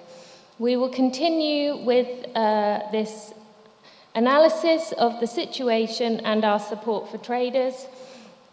We have offered a lot of support for traders. It's not just about the rent holidays or the rent-free periods or the discounts. It's also about the grants that we've offered, and we also haven't been chasing rent arrears. I will continue to work with the traders and with the team to find a solution that supports the traders and ensures the future of our lovely market. Thank you. Okay, thank you for that. I think everyone, although we've reached the, we're out of time on this item, I am going to bounce back to question 9 because it would be extraordinarily unfair not to. So if Councillor Collis is able to respond, we'll go to it. Thank you, Mr. Mayor, and thank you, Councillor Bennett. Yes, Councillor Collis is able to respond and she'll do it very quickly. I take your point, Councillor Bennett, about levels of digital exclusion. We represent similar wards with similar situations, so I fully understand that. So you've asked us to do 4 things. I think I'm going to just address those, if that's okay. To put a simple one-page guide in Cambridge Matters and open doors, look at the web-based reporting system, resolve the GDPR issues, and ensure that there's an anonymous reporting option on all web forms. I will take all 4 of those points back to the antisocial behaviour team. I've already raised it with them when I saw the question, and I will keep you informed of that. Thank you very much. No supplement. Thank you very much. Is there a supplementary to that, Councillor Bennett? No, I've just said there's no supplement. Thank you so much. Thank you. In that case, members, thank you for your indulgence on that. Shall we say, would 5 minutes be enough just to give people time to stretch their legs, 5-6 minutes, and then we'll reconvene? Thank you so much.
Council.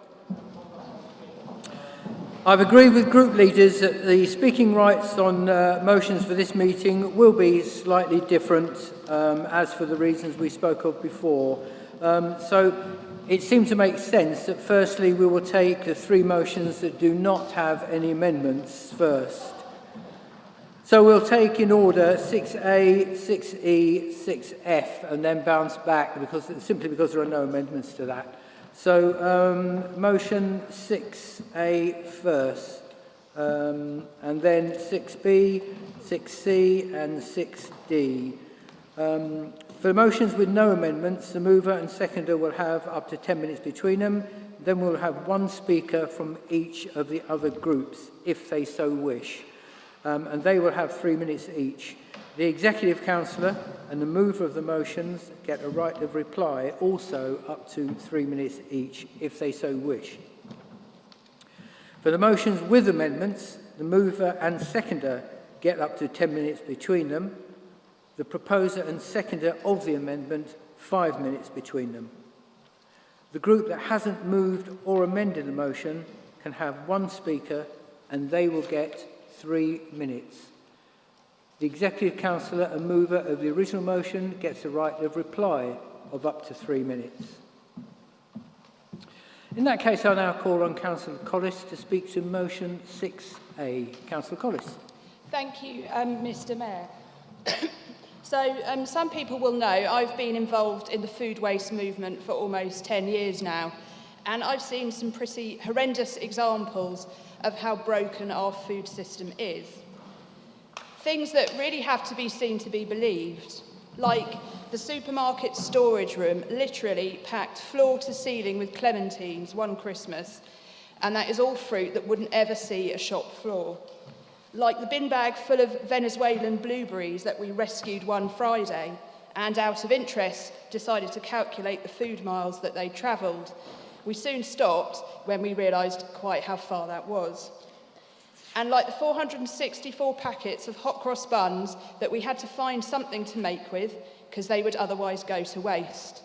And they weren't even in the shops at Easter, so I still don't know why they were in stock. Even so, a cynical old activist like me is still surprised sometimes when I see the scale of the problem. Like I said, our food system is broken. Food waste is, if anything, getting worse, not better.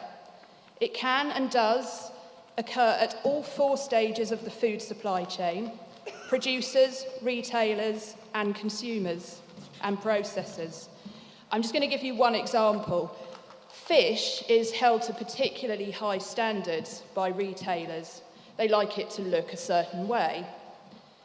Of course, what some of us don't realise while we're tucking into our seared salmon is that nearly 2.3 million tonnes of fish are discarded each year, and approximately 40 to 60%, depending on who you ask, of all fish caught in Europe are discarded.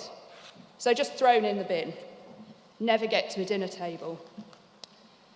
Of course, we know that food waste is a major contributor to climate change. We know from the recently published report of the United Nations Environment Programme Food Waste Index that if food waste were a country, it would be the 3rd biggest source of greenhouse gas emissions after the USA and China. It is, as the report says, a major factor in the 3 planetary crises of climate change, nature and biodiversity loss, and pollution and waste. Something has got to change. It is changing. There's been some excellent work at national and at local level, including here in Cambridge. I want to particularly highlight the work of Cambridge Sustainable Food and all their partner organisations, such as the brilliant Co-Farm, to name just one, and all the local businesses who've put in a mammoth effort over the past few years to help our city reach silver status as a sustainable food place. We're now one of only 8 cities to have gained this recognition, and work has already started on our application for gold status. There's huge will, certainly at local level, to put in the effort needed to start repairing our broken food system. Right down to visitors to the food hubs who regularly tell us that one of their main reasons for coming along each week is to be able to make those sustainable food choices that we should all be able to make regardless of income. They want to fight food waste. They want to make things better. We've got one regular visitor at Cherry Hinton who's called Bridget. Now, Bridget's in her 90s, and she comes along at the end of every session each week to see what we've got left and what she can make with it. This is how Bridget learnt to cook in Ireland as a child. And I saw her as she was leaving the church yesterday, and I'm going to have to clear up her language a bit here. She merrily brandished some cabbage and some spring onions at me. Scallions, she called over her shoulder as she disappeared down the path. Fantastic. I'm off to make some champ. I'll bring you the recipe next week and you can make it up into some cards to give to everyone. Food and access to good food is a gateway to so much more. It builds community. It can bring people together to tackle climate change. This is something they feel they can do. A way for them to make a difference in the face of those huge numbers I mentioned. COP26 later this year presents a unique opportunity to tackle the impact of our food systems on climate change. And yet, food is nowhere to be seen on the agenda. Food waste is still there, though, piled up in supermarket back rooms, hidden out of sight, where international decision makers who will be in Glasgow can't see it and don't have to think about it. We have an opportunity here as a council, by adding our name to the call for action, to put pressure on those governments to act, and to act now before it's too late. And that is why I'm urging you to support this motion. After all, Bridget knows the score, and if a 92-year-old woman can do it, so can COP26.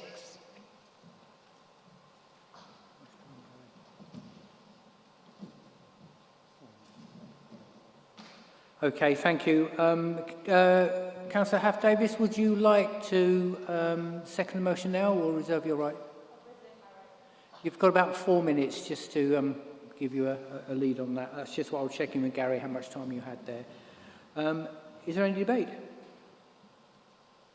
Yeah, please.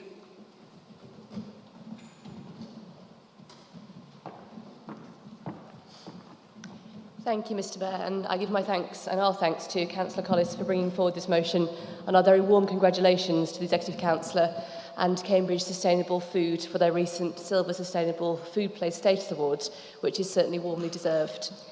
The Glasgow Food and Climate Declaration recognises the cross-sector, multi-governance and multi-actor approach which needs to be established for sustainable and just food systems to exist. And therefore, I think it seems entirely appropriate that the Liberal Democrats will join you in supporting this motion this evening. We think it's very right that your motion refers to the need for this council to work with the combined authority and the county council to address food waste and sustainability locally. And I agree that local government has a huge role to play in tackling climate change and food justice. I was very pleased, and it was topical, to see Liberal Democrat MP Wira Hobhouse today write to Alok Sharma to ask for local and regional governments to be given a seat at the table at COP26. In a letter signed by over 110 Lib Dem councillors from across the country. I'm therefore very glad that this councillor can add an extra one, or having read the agenda ahead, maybe 2 letters to Alok Sharma this evening to keep him as busy as possible in the run up to COP26 to make sure it's a productive event. Given the shared belief in this chamber that local government must be allowed a seat at the table on a number of issues, and the need for joined-up working that the Glasgow Food and Climate Declaration acknowledges to ensure food justice, we're very happy to support this motion and look forward to continuing to work together to creating a flourishing and sustainable city. Thank you for that precise reply. Thank you. Councillor Davis, would you like to speak now? Thank you. You have a maximum of just a shade over 4 minutes.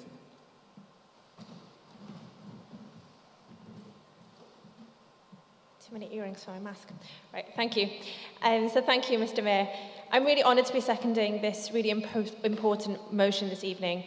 As we've heard tonight and as set out in the motion itself, the deep-rooted issues with our food systems impact both nature and people. Unsustainable global food systems are contributing to the climate emergency, the biodiversity loss emergency, and are damaging people's health and well-being. We cannot meet the ambitious climate and nature targets that we so urgently need to achieve without changing our food systems and reducing food waste.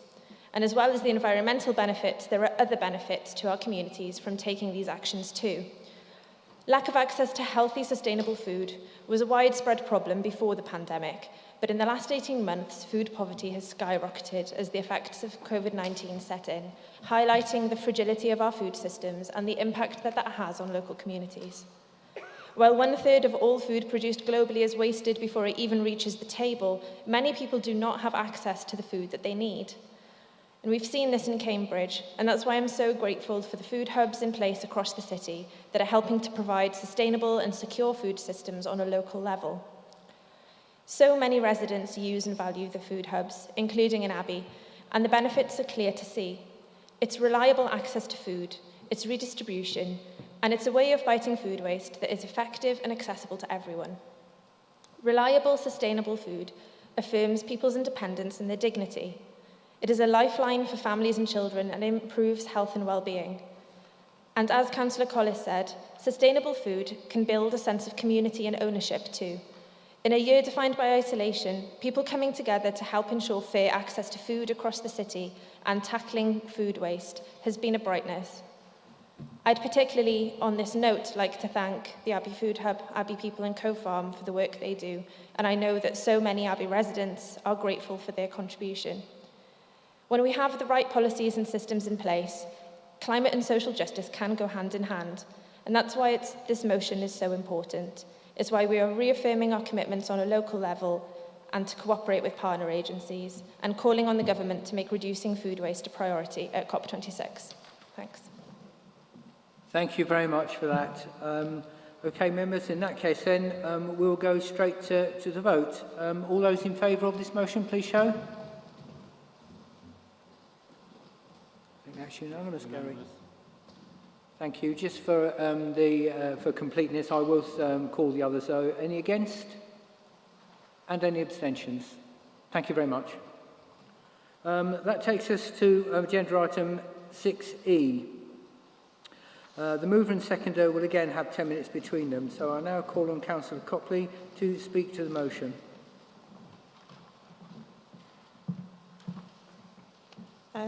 Thank you, Mr. Mayor. It's Councillor Copley of Abbey Ward. I'm going to keep this very short. We're not on track internationally, nationally or locally to reduce our emissions at the speed required for the scale of the crisis that we face. And as I said last time, we have just 6 years left of our fair share of emissions to 1.5 degrees of global warming. Emissions from transport, buildings and agriculture are not falling at anywhere near the required rate. All of these sectors are place-based. Changes have to be made area by area, street by street, house by house. So local government is key to ensuring that this can happen in such a way that involves and includes every single one of our residents and businesses. Local government has the experience and local expertise that is vital for the decarbonisation required. There are huge possibilities for growing local green industries and creating meaningful, well-paid work, which could also help reduce the huge economic inequality we see here in Cambridge. The UK government pledged at COP24 to having domestic institutional arrangements, public participation and engagement with local communities. However, the funding and regulatory framework we contend with is unsuitable and unfit for purpose. There is no appropriate mechanism for getting local government and conflicting government departments in one room to create the funding and policy framework that is desperately needed. This motion calls for a joint local and national task force to be in place by COP26 in November to work together to reach net zero emissions. It is supported by the Local Government Association, the Association of the Directors of Place, and is in line with the recent call by UK 100, which includes our sister council, Cambridgeshire County Council. Thank you, and please support the motion. Thank you very much for that. Councillor Bennett, I have a note that you are seconded. Would you like to speak now or reserve your right? I will reserve my right. Thank you so much. How much time, Gary? You have a full 8.5 minutes to yourself, should you so wish to take it. Is there any debate? Yeah, please. Councillor Moore, did you indicate there? Okay, thank you. Councillor Lee, Queen Anne Ward. In addition to Councillor Copley's motion, which we in the Liberal Democrats support, I would like to add that with the heatwave over the last few days bringing climate change to the fore as a hot topic, we literally have a city full of experts and some of the brightest and best from across the globe within the city limits. We have a chance to be brave and bold and to lead the way as an example to others by making real change and engaging the local community. So yes, the Liberal Democrats here would like to see this motion supported and passed by the controlling group in the council, but we'd also implore you not to make this an empty exercise in optics, but to set about dealing seriously with the climate crisis at hand. Thank you. Thank you for that precise response. Councillor Moore.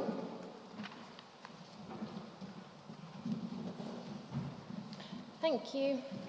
We are very happy to support this motion calling for a joint local and national government task force to plan the UK's action to deal with the climate crisis and reach our net zero carbon targets. We desperately need government action to fund the necessary investments, put new stricter legislation in place, and also carry out nationwide campaigns to promote behaviour change in individuals, businesses and organisations. Although we do need government action, we're not simply standing by and waiting for them to act. We called up for the creation of the Cambridgeshire and Peterborough Climate Commission, and we look forward to being active members of the Combined Authorities Climate Cabinet, which was the Commission's suggestion, and we hope that this cabinet will be task-orientated.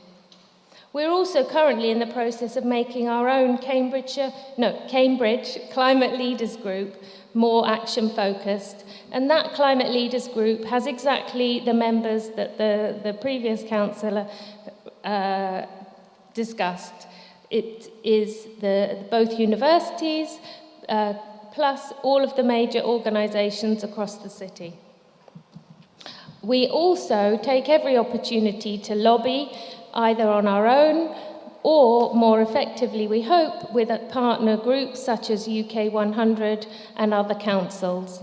Just yesterday, I spoke to the all-party parliamentary group on environment and sustainability and put forward a number of our requests.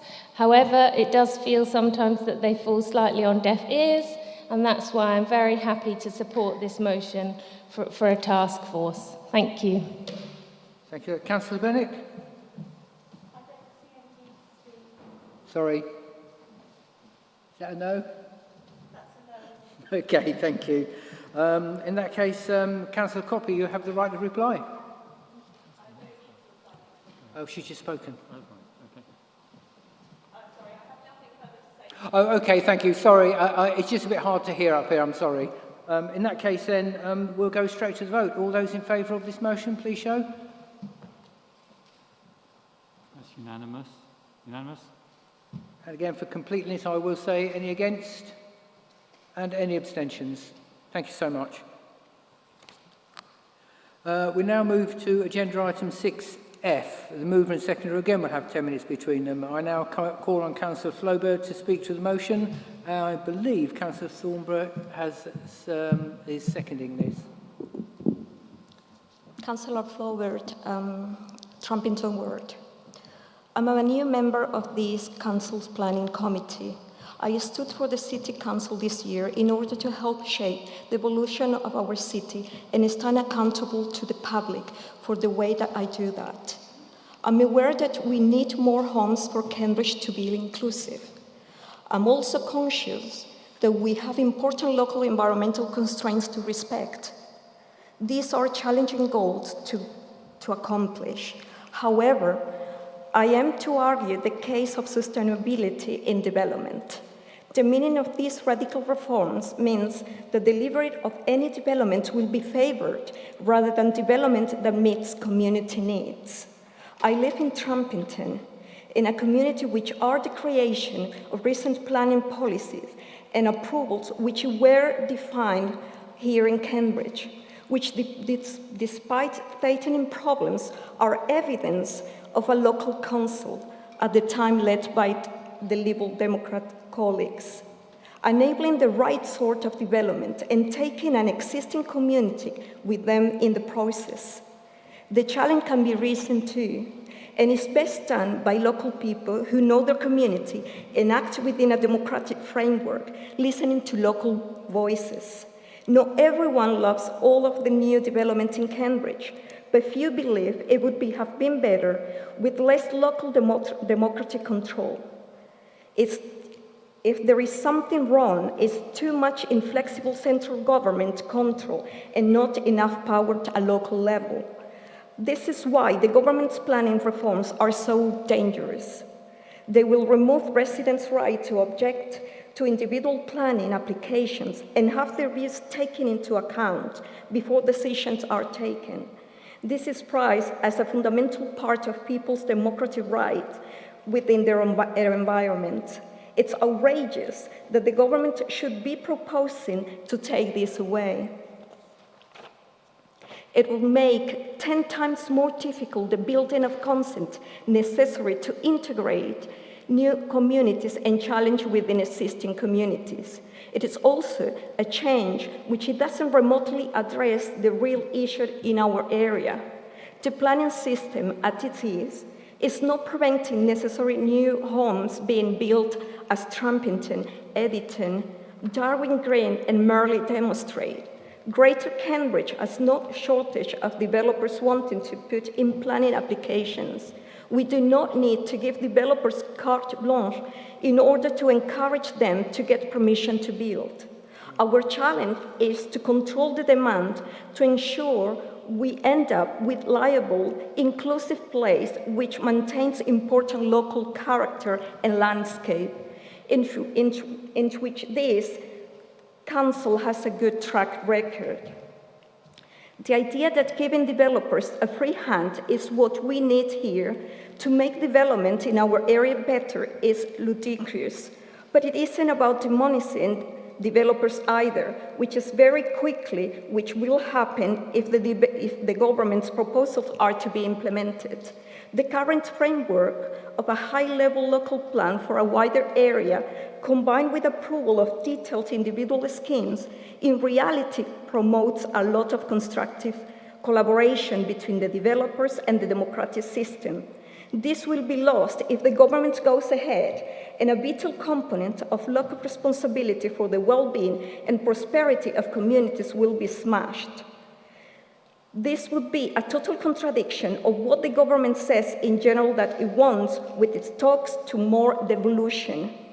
What might actually help the delivery of needed new development is measures to encourage developers to use planning approvals and to help increase the capacity of the construction sector to accomplish their projects more efficiently. But sadly, the government does not have a convincing proposal for this. As people across the country have woken up to the reality of yet another government's reforms, there has been alarm. This was visible most starkly in recent by-election results at Chesham and Amersham, where my party overturned a massive Tory majority campaigning on this very issue. The government has got enough reasons on its own fearful backbenchers to think again about its planning reforms. I have brought this motion because they need to hear our concerns too. It stretches right across the board politically. These counterproductive proposals are not wanted in Cambridge. Thank you. Okay, thank you very much for that. I think, yes, Councillor Thornborough, would you like to speak now or reserve your right? You've got around about 4.5 minutes. Okay, thank you.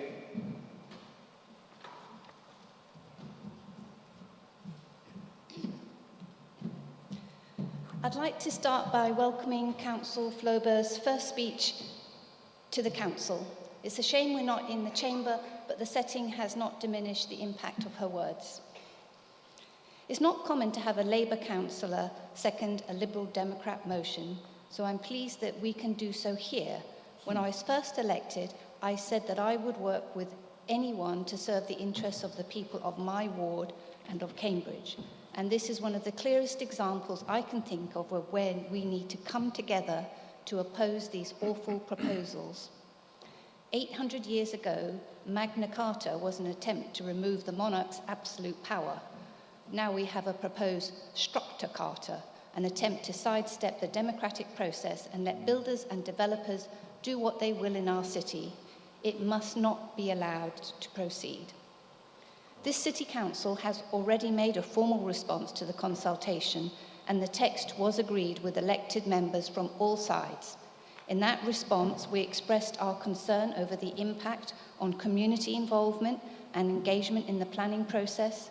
We noted that local authorities lack the capacity to implement and resource the proposal in the very short timescale proposed, and we asked for a wider consultation with input from experts and stakeholders into the proposals that would involve such significant changes to the planning system. As Daniel Zeitner MP pointed out in Westminster just this week, many of us are deeply suspicious of the proposals put forward. As an architect of over 30 years' experience, I know that the planning process can be improved. As a member of the Planning Committee, I know that there are processes and systems in place that can inhibit desirable development, but these current proposals will not help, and therefore I second the motion. Okay, thank you for that. Is there any debate? Sam, Councillor Davis, thank you.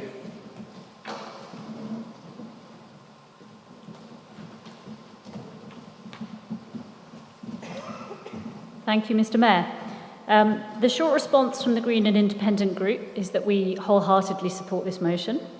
Our slightly longer response is that, in addition to supporting this motion, we would ask Council to reflect on the fact that the Planning White Paper is regrettably not the only example of a proposal where, whether by commission or omission, residents' voices are effectively being sidelined.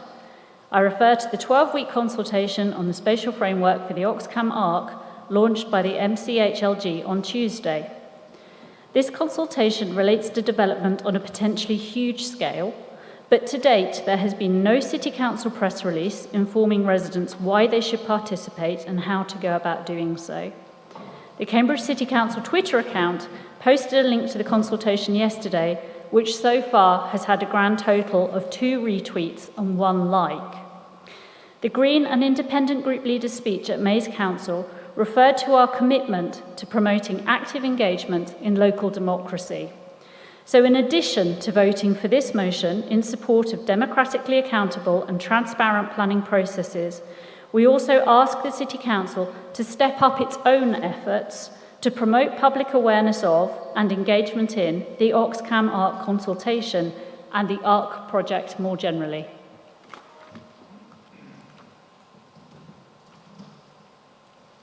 Thank you for that. Councillor Floberg, I believe you have the right of reply. I don't think there's any other speakers, is there? No. Councillor Thornbury, did you want to speak again? Because you have a right to do that, but I didn't know if that was your first and last speech. Just reply to Councillor Davies. The consultation is very important, and we will do as you suggest and promote the consultation, those consultations as you suggested. Thank you. Okay, that's great, thank you. In that case, right of reply. Councillor Floberg, you have a right to reply? No, you don't wish to say anything? Okay, thank you very much, everyone. In that case, I'll now go to the vote on that motion. All those in favour? Yeah, that's unanimous. Thank you. It's unanimous. So any against? And no abstentions. Thank you very much, everyone. Agenda item 6B. No, we'll go. Oh, yeah, we will go to 6B now. I nearly forgot myself which way we're going. So we'll bounce back a little bit to 6B. Motion of council, mover and seconder again have 10 minutes between them. I can now call on Councillor Healy to speak to the motion.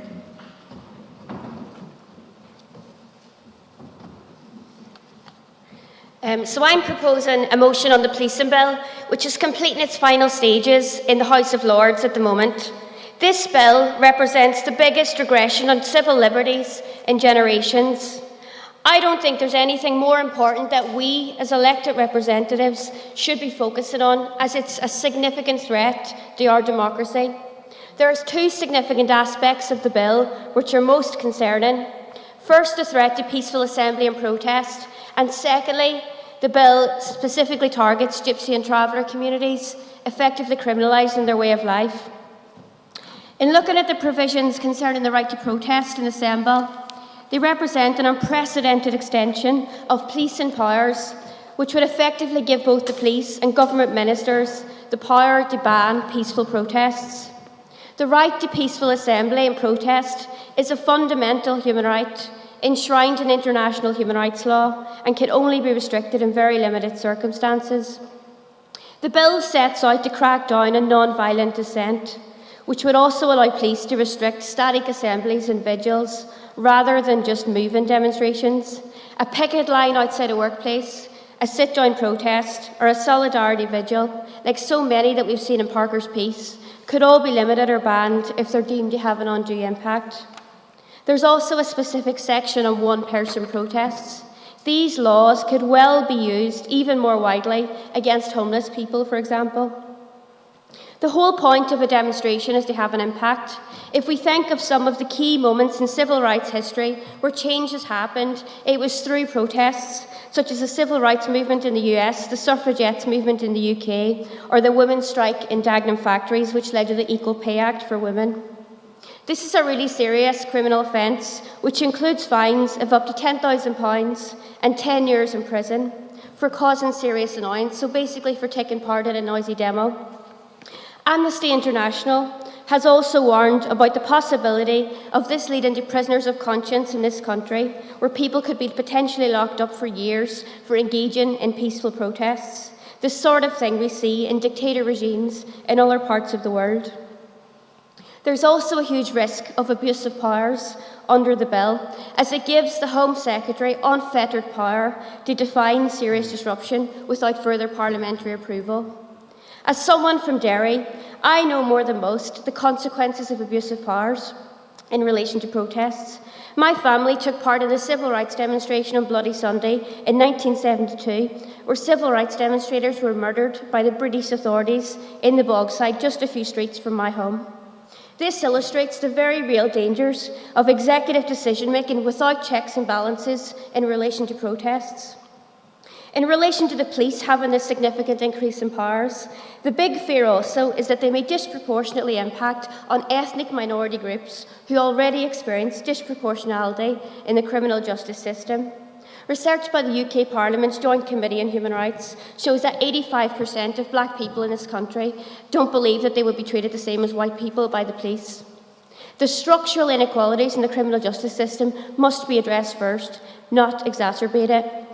Part 4 of the bill contains measures specifically targeting Gypsy and Traveller communities, who are some of the most discriminated against and marginalised groups in this country.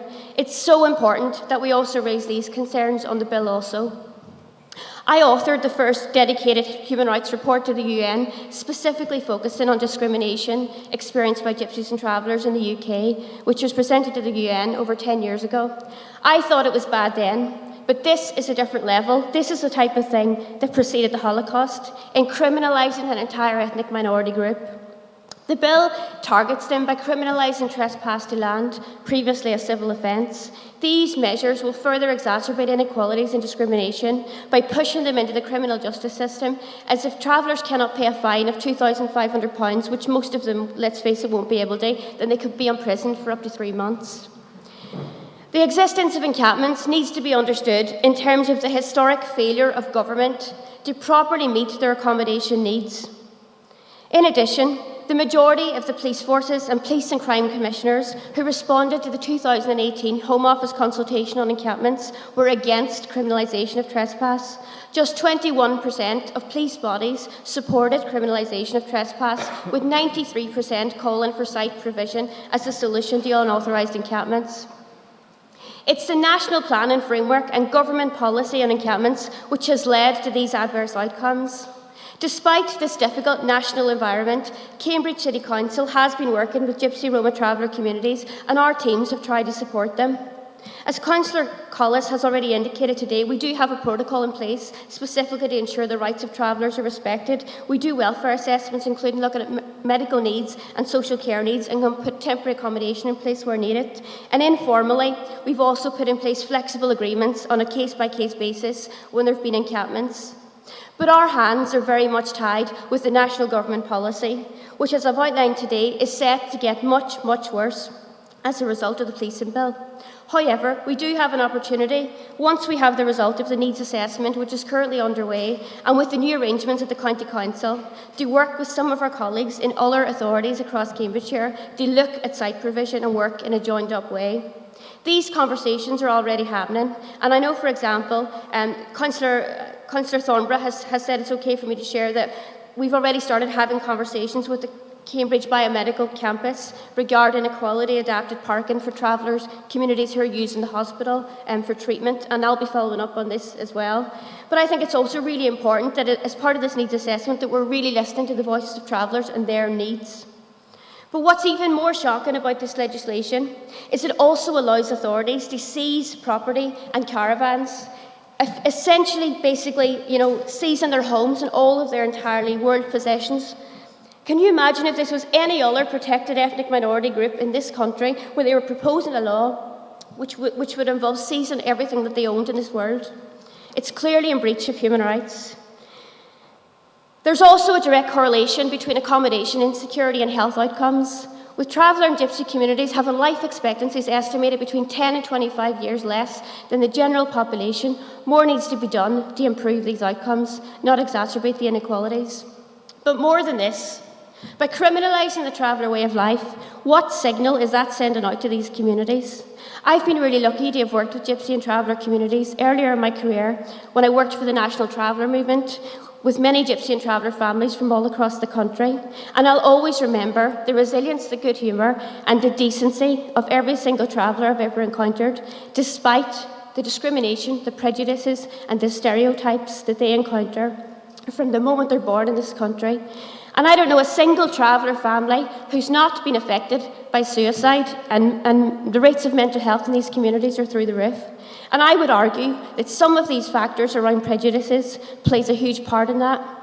The idea that this government will now criminalise these communities and the impact that will have is something which I just find completely unacceptable.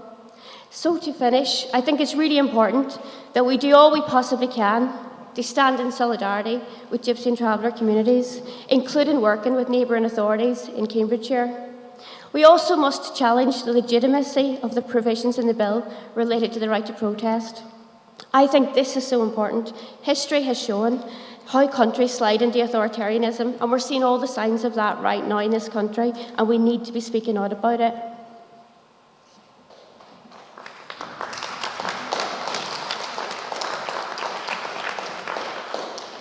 Okay, thank you for that, and congratulations on your first speech, which of course wasn't in the council chamber, but it lost no power for all that. That was a very powerful speech, thank you. Councillor Herbert, would you like to second this motion? We have just under 7 minutes, just over 7 minutes rather, left on the clock. No, 1.5 minutes left. Oh, sorry, 1.5 minutes, sorry, my fault. I read it the wrong way around.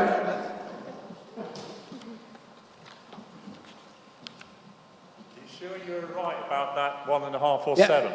I'm sorry about that, Okay. yeah. It's seven gone and 1.5 to you. Well, 1 now.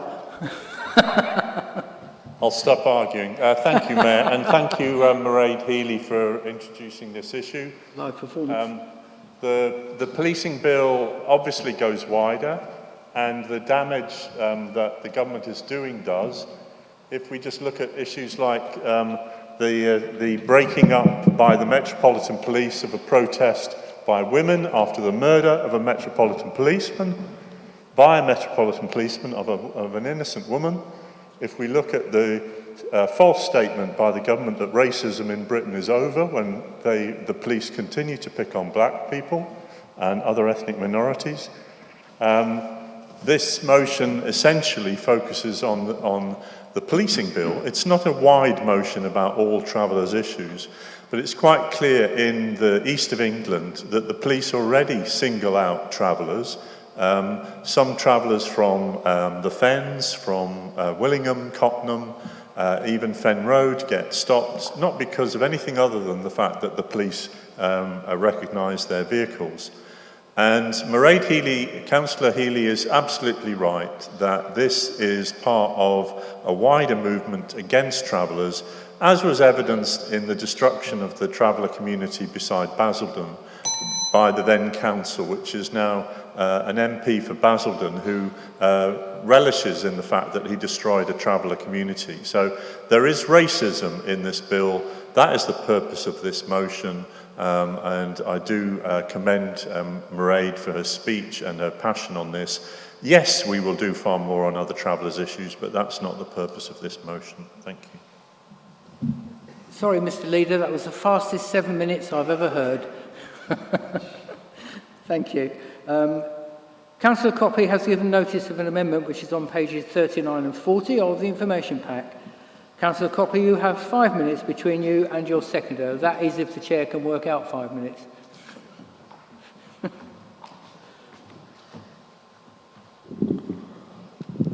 Thank you, Mr. Mayor, and thank you, Councillor Healy, for your excellent speech. The police bill specifically targets gypsy and traveller communities and is extremely likely to pass in Parliament. This amendment proposes 3 specific additional points which I believe will mean that our actions will match the expressed concern and desire to stand in solidarity with traveller and gypsy communities. I will first give some background information about the significant systemic racism that this community faces. Of the 300,000 gypsies and travellers in the United Kingdom, 3/4 live in bricks and mortar, 1/4 live in a caravan or other mobile structure. Legal protection against racial discrimination has not stopped widespread poverty, social exclusion and discrimination, and members of the community face serious lack of authorised stopping places and permanent sites. This means that 3,000 families have no lawful place to stop. The vast majority of travellers stopping on land they do not own would prefer to stop on a socially rented or private site, but can't, and are forced into stopping on unsafe and unsuitable land without facilities, and to face constant evictions. Our city has huge cultural importance through the 800-year-old tradition of Midsummer Fair during the last week of June every year. It consistently attracts travellers from all over England, Wales and Scotland. I will now describe our relationship as a local authority with this community. As the motion states, there has been a historic fail of government to properly meet their accommodation needs. However, the government that is referring to is local authorities, of which we are an example. We as a local authority have the responsibility to provide accommodation needs and identify a 5-year supply of pitches. A recent study in January this year by friends, families and travellers auditing transit sites with available pitches found only 5 sites in the whole of England with available pitches. This clearly demonstrates a chronic shortage and that the system is not fit for purpose. As a result, these 3,000 families who failed to secure a pitch to live on are evicted from pillar to post by means of Section 77 and Section 78 notices, bailiffs and the police. Last year, Cambridge News reported that Cambridge City Council conducted 5 evictions of unauthorised camps between March and July, reporting this was against government advice on mitigations during COVID. Several of these evictions involved the same extended traveller family of 36 people, including 20 children, a newborn and a heavily pregnant mum. The same article reported that Cambridge City Council was the only local authority to conduct evictions during the first lockdown. What we need is a change of approach. A well-known negotiated stopping policy in Leeds uses negotiation rather than eviction and results in better social outcomes for gypsies and travellers and savings to the public purse. The net impact found that authorised and negotiated encampments were self-financing, with unauthorised encampments costing on average £9,100 to the local authority and police. So it's clear that negotiated stopping arrangements, as the norm or default, have precedence elsewhere and can have a positive financial impact. My first proposal is therefore that we change our approach towards gypsies and travellers to prioritise provision of sites and negotiated stopping arrangements, which is the recommendation of both family, friends and travellers and 93% of police bodies responding to the Home Office consultation. My second and third proposals are that we begin to do our part in changing the chronic lack of transit sites. Although there are regulatory frameworks, they are clearly not sufficient for there to be such a shortage nationally of transit sites. The results of the Gypsy and Traveller Accommodation Needs Assessment, or GITANA, is awaited. However, frequently, the need for sites does not translate into delivery. The number of unauthorised encampments or evictions described in the accompanying briefing and the more recent evictions reported on both private land and elsewhere demonstrates that this is a problem that is relevant and specific to Cambridge. I propose that we seek to identify suitable locations for a transit site within the City of Cambridge. By doing so, we will be doing our part so as to not contribute to the systemic racism that this community face. Furthermore, some Gypsy and Traveller communities identify access to Addenbrooke's Hospital as their reason for staying on an unauthorised encampment. Following the invitation from the Cambridge Biomedical Campus team to contribute, is that 1 minute left or 30 seconds? 30 seconds. 30 seconds, thank you. About the future of the site, I propose that we explore with them potential locations for a transit site on the Cambridge Biomedical Campus. Please vote for my amendment so that our actions match our words and we can genuinely build trust with GRT communities and stand in solidarity with them. It is up to all of us as councillors to challenge the racist stereotypes that exist. We need to take concrete actions that are within our power to change our approach. By changing our approach, seeking out suitable sites for this community, recognising that the national systems are not fit for purpose and do not deliver enough transit sites. Thank you. Thank you very much for that. Have you a seconder for this motion?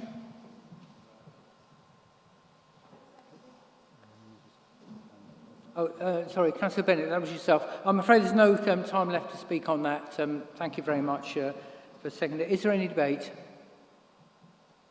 Councillor Deal.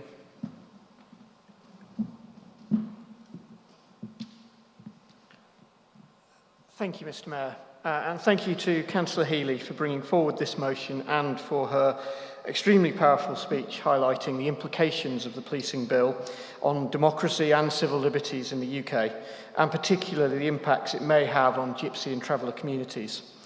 If it had been enacted before 2019, under this legislation, myself and I think many others here could actually be serving 10-year prison sentences for turning up to London with 1 million of our friends to protest about Brexit, and causing serious annoyance as it legislates to our Prime Minister and his followers. Such powers to break up peaceful protests could place both our police and court system under pressure to make discretionary judgments under political pressure on what is acceptable and what is not. The police do not need such powers and additional pressures. They need additional resources, which is something that the current national government has repeatedly failed to deliver. However, risks to people like myself are probably in the long term, and I think the motion correctly focuses on the most immediate threat to the GRT community. In this regard, I would also like to thank Councillor Copley for bringing forward an amendment which I believe strengthens the motion by providing additional tangible actions that can be delivered by our council. Having worked with my own community, the police and council officers on issues that would be directly impacted by this legislation, I am very aware of the complexities and challenges. There is a need for tolerance, respect, ideally affection between different communities, and as a council, we still do have an obligation to protect our open spaces. The principles of facilitation and negotiation embodied within the amendment is a good one, and I do believe we will deliver better outcomes for everyone if we were to follow that process. I think, therefore, that it is also right that we harness the cross-party support on this matter, evidenced here today quite passionately, to come together and discuss further how we do address the issues of transit sites, both for access to key facilities like Addenbrooke's and to support the heritage access across our city. My group will therefore be supporting the motion and its proposed amendment, and we are keen to continue supporting the development of plans and policies as we go forward. Thank you. Thank you very much. In that case, Councillor Collis, as Executive Councillor, you have the right to reply, as does Councillor Healy after you. Councillor Healy, last word to you. Thank you, Mr. Mayor. I believe, was it 3 minutes? Yes, I'm sorry, I should have said that. Yes, 3 minutes for each of you. Thank you. Okay. Thank you very much, Mr. Mayor. I'm not going to take up too much time here, and I'm certainly going to defer to Councillor Healy's extensive experience and expertise in working with the GRT community. What I want to do, however, is to highlight just some of the initiatives that we've introduced as a council to support our GRT neighbours. Councillor Copley mentioned evictions, and I refer her to my earlier answer to the public question about evictions and the sourcing of alternative accommodation and the site at the depot. We've also introduced compulsory awareness training for all councillors in the equalities experienced by GRT communities. And I think I probably speak for many colleagues in this room when I say that it was one of the best, if not the best, most impactful training that we've ever had. I can see some nods. We've also introduced a GRT History Month here in Cambridge to help raise awareness across the city and ideally to lessen conflict between communities.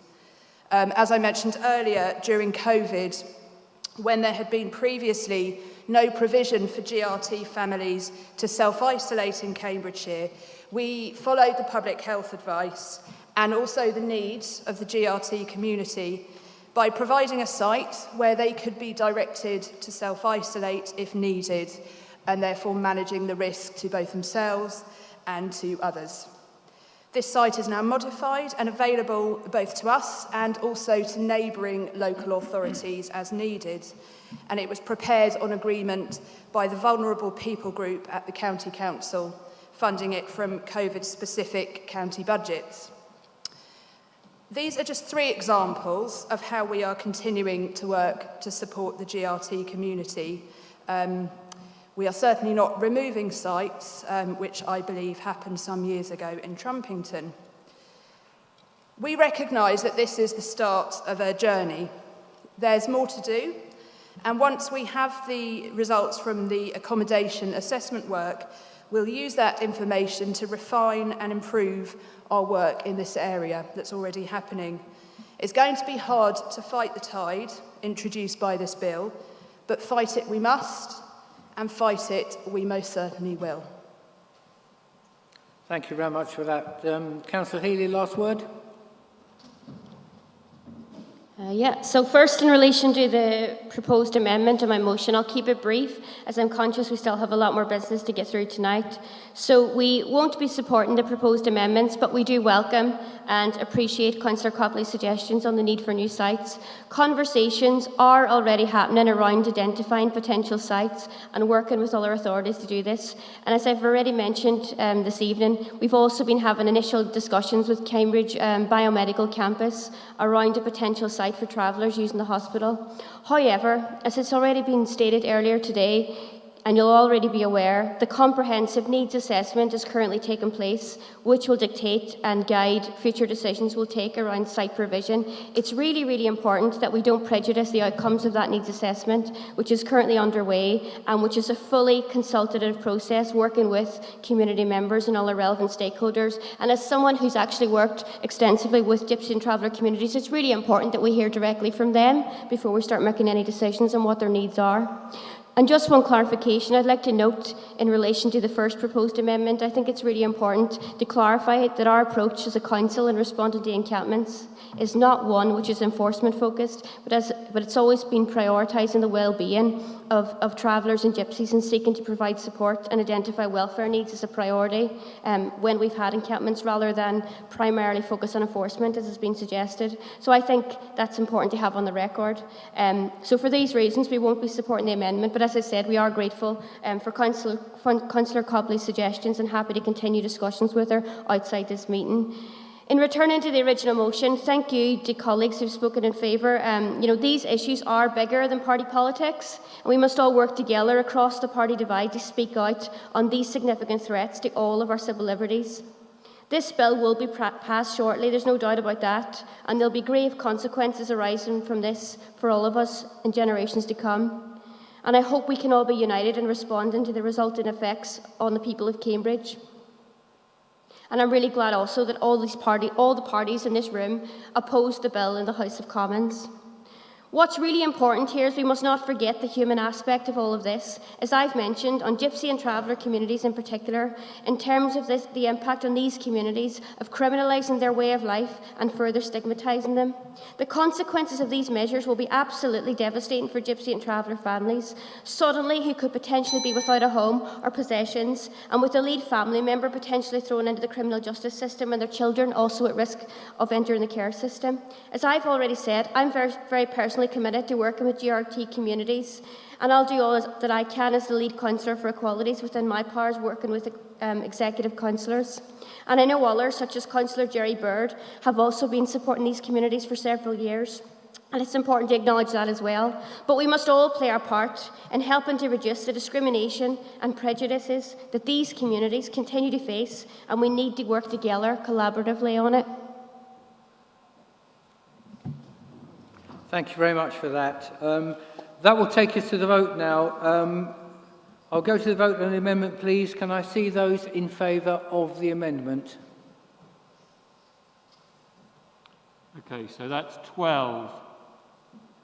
And those against? That's 20. And any abstentions, please? Thank you so much. That takes us to the vote on the unamended motion as unamended. Those in favour of that motion as unamended, please show. So that's unanimous, thank you.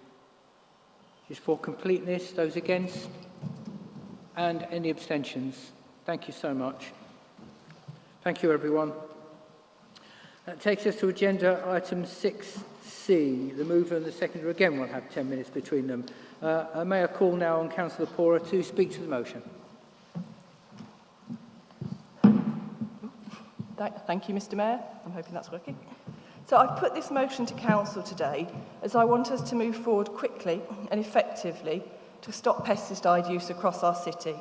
It's something that we all agreed on 2 years ago in 2019 when we unanimously voted for the biodiversity motion. And whilst progress has been made on our open spaces, we need to stop this on verges, roads and pavements. So far we've only done half the job. As you will see, I hope you'll understand that this motion provides a realistic and evidence-based way forward. We are not asking the ruling group to stop it immediately, though we note it is disappointing that since 2019, it's only now we appear to be investigating alternatives. And I should, of course, make clear that should the ruling group wish to expand the trial to more than 2 wards, we are more than happy with that, and there will be no objections from us. This motion seeks to start a trial immediately in 2 wards, and I know that my fellow Liberal Democrat Newnham councillors are keen to propose their ward for this, and I hope that councillors Copley and Bennett will agree that Abbey looks like a very good candidate for the other, and I hope that Labour members in those wards might be able to support that as well. This seeks to publicise spraying dates and data and to involve all our communities across our wards in moving towards a pesticide-free city. It allows for exceptions for things like Japanese knotweed, and it ensures that we're transparent about when this needs to be used so the public are aware. And it asks to bring the issue back to scrutiny for one of our committees as a routine part of the democratic process. Obviously, I'm going to urge you all to support it. It's my motion. We put forward this motion, having worked really closely with Pesticide Free Cambridge, to look at a positive way to take this forward. And having heard the Executive Councillors encouraging responses at the recent Environment and Community Scrutiny Committee. Therefore, we are disappointed that the amendment removes the concrete commitments to the date of a ward trial this year, as we feel very strongly that this needs to start now. We are not proposing any changes to what residents will find on their pavements. The plants will still be removed, but just not without the horrible chemicals. And I'm not sure I've met any residents who are objecting to that. There are a few other key points I'd like to highlight, and which I feel have been weakened by this amendment, as the proposed wording is a lot more woolly now. We have mays and explores and no clear commitments. Firstly, and really importantly, the publication of information for residents across the city of when this and future years' plant killing treatments are planned does need to be actioned now and at least put on the council's website.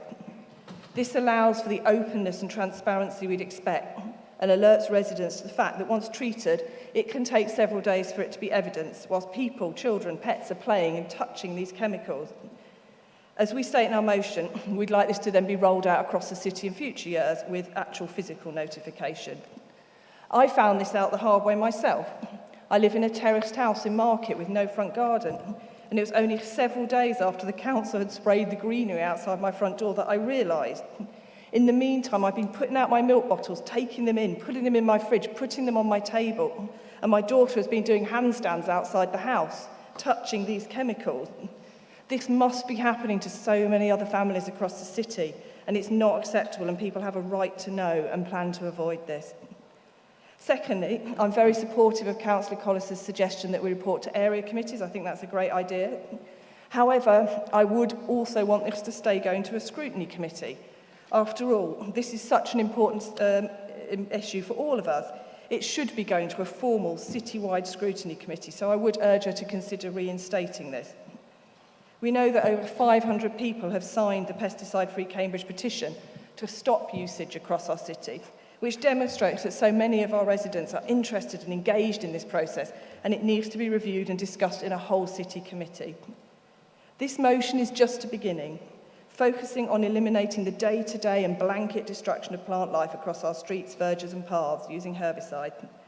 It is sometimes said that it's only done where required, spot checks, but this is not my experience in my streets, and it's not that of many residents who contacted me. So I would urge you to support this motion unamended to allow our city to start leading on this issue instead of following. Thank you very much, Mr. Mayor. Thank you. Have a seconder for this motion? Thank you very much. Do you wish to speak now? Okay, about 6 minutes. That's if I can do the sums this time. It takes some living that down, aren't I? Councillor Collis has given notice of an amendment which is on page 41 to 42 of the information pack. You have 5 minutes between you and your seconder. Thank you very much.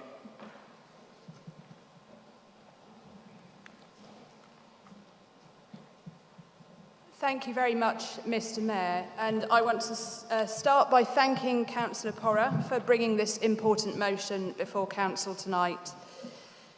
Before I propose this amendment, I just want to make one small point of clarification. I'm not going to get bogged down in the semantics because this is far too important a debate. I just want to say that we have referred to herbicides and herbicides throughout because we believe that's what we're debating here. Mainly relating to weed control. Pesticides, of course, are a wider category, and our references throughout are to herbicides as a subcategory of those pesticides. But anyway, let's move on to the main issues. I firmly believe that everyone in this room, councillors of all parties and also of none, can agree on the importance of addressing the biodiversity and climate emergencies, and also of the positive part that making Cambridge a herbicide-free city can play in this. We all, both as ward councillors and as residents, have a responsibility and an interest in looking after our environment and to do whatever we can to make any small changes that we can to safeguard it. At this point, I want particularly to thank groups including Julia and Ben from Pesticide Free Cambridge. I think we both agree, Councillor Porra and I, that their expertise and contributions to the debate will only help improve our approach as a council. Collectively, we have a real opportunity here to make a positive change. So I think we're all agreed on the aims. The main point of difference between our amendment and Councillor Porra's original motion is in the objectives and how we see the steps needed to achieve this shared vision. I believe our amendment actually strengthens the original motion. We are being open, and we are happy to commit to more communication on herbicide use. If I can address some of the suggestions that Councillor Porras made, some of this work is already happening, or there is already existing capacity that means it can easily be achieved. I think there are some quick wins here, such as the commitment of officer time to working with community groups who wish to volunteer to keep their streets herbicide-free. This could easily be incorporated into the existing Streets and Open Spaces volunteer programme. Also, we already have records of the amount of herbicide used each month and the cost to the council, and I think we could easily publish that. Like I said, I'm very open to more communication. I've already started working with officers to identify 2 potential areas of the city where we could run a herbicide-free trial period. This could provide us with invaluable information that we just don't have at the moment to start the trials now, on what works and what doesn't. If we're going to do it, let's do it right. An approach that works in Newnham, for example, as the operatives have told me, wouldn't necessarily work in Abbey, to reference the wards you talked about. Before we commit to this trial, we need to make a full assessment of what resources would be needed for that trial. And when I say this may include additional signage, what I mean is that there might be more that we need. Website information, films, workshops, we could get really creative with this. So this leads me on to what I think is one of the key considerations, which is communication. How do we get information to residents? How do we get the buy-in that we're going to need to make this work? Many communities are already on board, but not necessarily all of them. I think we all agree we need to get this right. So I want us to work through a thorough plan of all the resources needed, including communications, before we start any trial. I've already had a positive discussion with Pesticide Free Cambridge and look forward to further conversations on this. Happy to include you in that as well, Councillor Porras. Let's also continue to assess the full range of weed control options, not just brush cleaning equipment, and see what works where in different wards. Like I say, if we're doing this, let's go all in. We're already trialling other alternatives elsewhere in the city and have recently leased a foam treatment machine. So we're going to see how effective that is. There's a lot of potential here to make a really positive difference to our environment. And our amendment sets out the additional practical steps that will help to achieve Councillor Porras' aims without altering them. So I urge Council to support this amendment. Seconder for that amendment? Councillor Scott, I believe.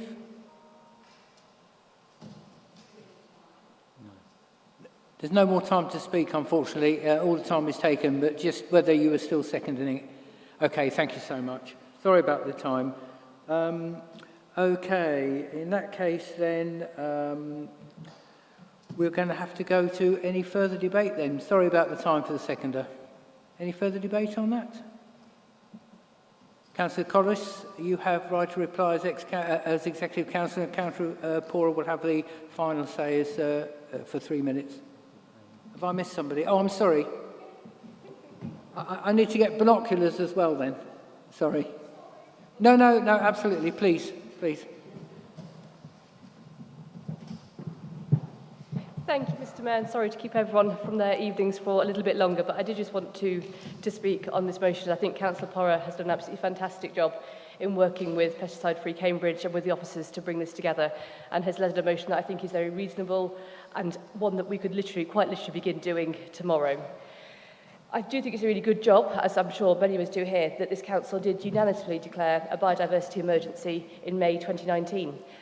I'm made even more glad of that this evening, Mr. Mayor, after reading the amendment, that we all chose the term emergency to describe the threat that faces our insects, our plants, and our green spaces. We chose that term emergency back in 2019, not just because species and habitats are lost as a global issue, but also because Greater Cambridgeshire actually has one of the lowest percentages of land cover of priority habitats, natural green spaces and designated nature conservation sites. The biodiversity emergency in Cambridge is happening right now. Our declaration of a biodiversity emergency committed us to take radical action to ensure biodiversity net gain within the first year of the motion. 26 months later, Mr Mayor, I note we've achieved some of those actions. We've published a Parks Biodiversity Toolkit a month ago and reviewed the use of pesticides and herbicides on some of our open spaces. However, Mr Mayor, if I walk along the streets tomorrow, given the number of complaints I receive from residents about council offices spraying the streets with pesticides, I'm very likely to see it happening myself, and any objects, pets or small children I might have unfortunately left on the pavements will be coated in that poison, as happened with Councillor Porrow's milk bottles. Councillor Porrow's motion aims to take a step closer to being a pesticide-free city, where biodiversity is treasured and renewed, not sanitised into oblivion. In bringing this forward, we sought to provide a reasonable stepping stone by trialling just 2 pesticide-free wards.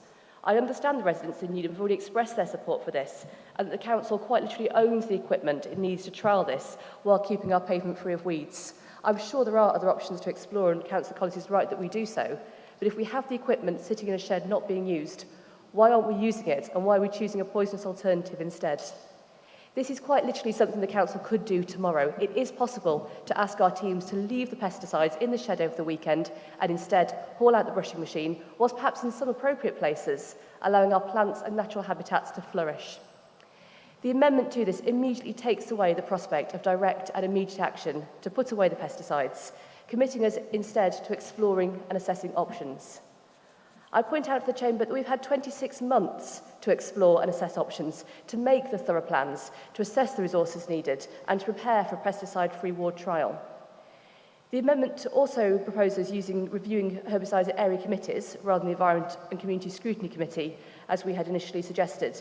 And to me, this seems an odd choice, as I would have thought the purpose of reviewing our herbicide use was exactly for the purpose of scrutiny, so that we can identify where it is being used and put in plans for those areas where it is more difficult to move away from those options, which our motion acknowledges there are some instances, such as Japanese knotweed.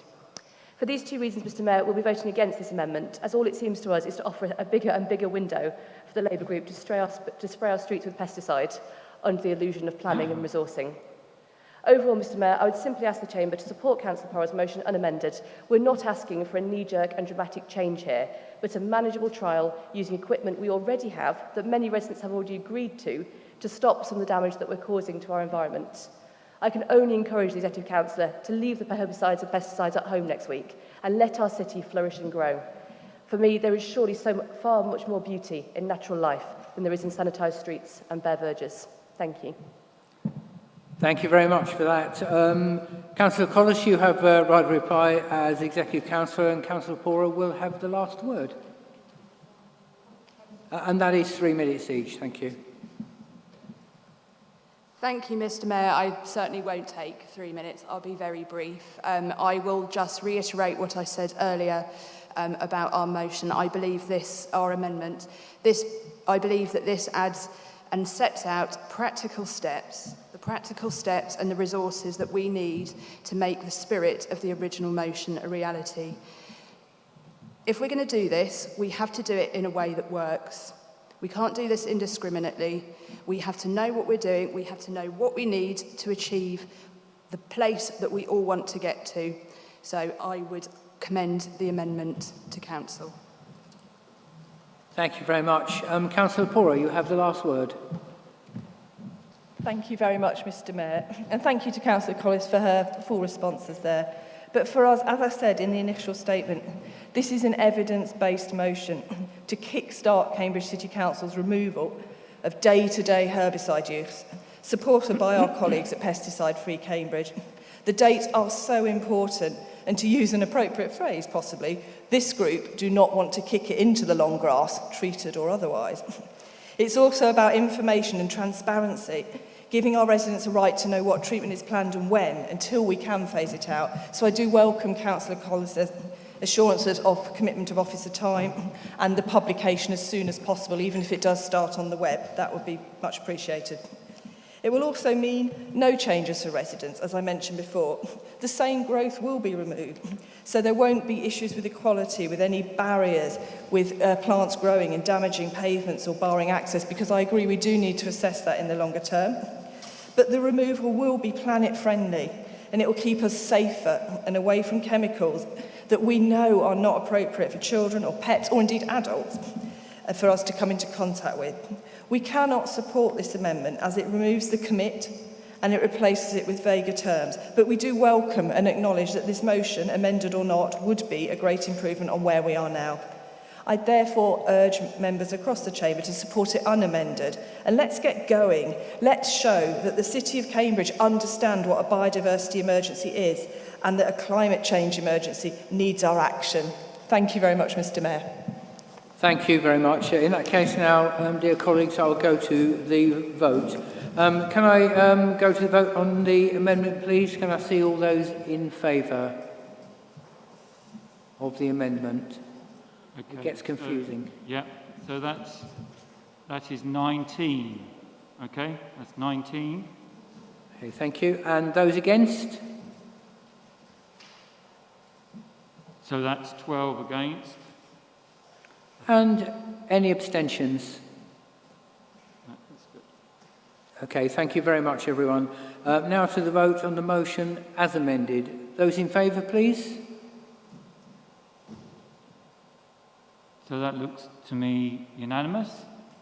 Thank you so much, but I'll say the words. Any against? And any amendments? Thank you so much, everyone. Please do. Yeah, please do. Sorry, everyone. Just for the record, I got one vote wrong earlier on 4B, the Treasury Management. It was 32 votes in favour and 1 abstention. Sorry about that, but it's sometimes not easy to see everyone's hands. Okay, thanks for that clarification. Now to agenda item 6D, the last motion. The mover and seconder again have 10 minutes between them. I now call on Councillor Bick to speak to the motion. Thank you very much, Mr. Mayor. Can I just declare an interest first? Of course, yeah, please. 2 of my offspring have jobs at Jesus Green Lido. Okay, thank you. Sorry, Councillor, sorry. Okay, thanks, Mr. Mayor. With the Jesus Green Lido, we in Cambridge are all the fortunate hosts of a truly fantastic facility. It's a survivor of the closure of many open-air pools around the country when fashion turned to indoor pools. It's the joint longest pool in the UK, imitating the unconstrained experience of river swimming, which it's obviously right next to. And even in this year, 2 years from its centenary, it appears in the National Geographic's list of the best 20 outdoor pools in the UK. It's an amenity we should be very proud of and really ensure we make the most of. If nothing else, I hope this motion adds to interest in the Lido and the pursuit of outdoor swimming at whatever time of year. Interest and participation in open-air swimming has been growing again over recent years, and the pandemic and the lockdowns have accelerated this in common with lots of other open-air activities in a real renewal of many people's relationship with physical exercise and the outdoors. This is something we as a council should be strongly encouraging if we want to promote community well-being. When residents approached me about this, quite by coincidence, they found themselves talking to someone who is himself a recent convert to Lido swimming. Though there may be many other councillors who are better at it or have done it for longer than me, I have no idea, but I'd like to regard myself as a small part of the evidence of expanded participation. I think it's a fantastic experience and one that I hadn't expected before trying it. I would thoroughly recommend it. You'll find it surprising that what you can do and now is a great time to start. I started at a water temperature of 12 degrees, half of what it was this lunchtime. In addition, in answer to the question, would I swim there in the winter, I'd say that I'd be happy to follow beyond the current date of seasonal closure and further with a wetsuit, which many people do use, but some actually don't, even when it's very cold. I would hope not to have to go to another town to use a less impressive Lido in the process. Around the country, quite a number of Lidos stay open in the winter and meet a healthy demand. People swim up to Christmas Eve and beyond, in some London boroughs, for example. It's a mistake to say that those Lidos are all heated. There are examples of each, and I personally would not suggest we make the issue before us contingent on that potentially very controversial matter. There is a strong following for people who can continue their participation in unheated water right through the seasons. By being able to follow the calendar, I'm told, and I hope to experience, acclimatization to the colder temperatures happens gradually and naturally. There is also a demand here in Cambridge, which at present is frustrated because the Lido is currently open for 4 or 5 months of the year only. This motion is suggesting we try and do something about that. Apart from extending the experience of existing devotees, if we could open through the year, we would have a less temporary activity to promote in order to expand overall participation. Advocates identify an impressive series of health and social benefits from cold water swimming, and the list is quite impressive. Boosting your immune system, giving you an entirely natural high, improving your circulation, increasing your libido, burning calories, reducing stress, and making new friends amongst the renowned camaraderie of open-air swimmers. Many testify to the positive impact on mental health and well-being. Contrary to what is often assumed, it's a pursuit which includes young and old alike and is not inaccessibly expensive. Cambridge has a strong nucleus of existing enthusiasts for open-air swimming, both the Friends of Jesus Green Lido itself, but also those who swim in the river. Now, it's not my purpose to get involved in the dispute about access to the river to swim in, but it is worthy of just pointing out that a purpose-built Lido next to the river here in Cambridge was all along intended to enable more people to swim in the open in a safer and more sustainable way, and it remains there as that sort of option for people. My motion invites the development of options for ways of opening viably beyond the current summer season. In principle, there are a series of variables, which obviously include the hours of opening, the days of opening, which might be customized to the season. There is also the possibility of embracing volunteer staffing, which I understand a number of other Lidos practice in the winter months around the country. Now, I'm aware that some discussion has gone on about this objective, so far without resolution. At the time of submitting this motion 2 weeks ago, no officer, when I approached them, felt able to speak to me of a firm commitment to proceed with winter opening. I'd be delighted if this motion spurs on matters somewhat by making the case for this public and giving voice to the enthusiasts who so badly want it for all the right reasons. Mr. Mayor, I would like to say more about the amendment, about which I have some reservations in my summing up. But in the meantime, I commend this motion and Lido swimming to the Council. Thank you. Thank you very much. You have a seconder, Councillor Bick? Thank you. Councillor Dale, would you like to speak now or reserve your right? Okay, thank you very much. Okay, about 2.5 minutes. Okay, thank you. In that case, Councillor Shield has given a notice of an amendment, which we'll find on page 43 of the information pack. 5 minutes between yourself and your seconder, Councillor Scott, and hopefully you'll get time to speak today.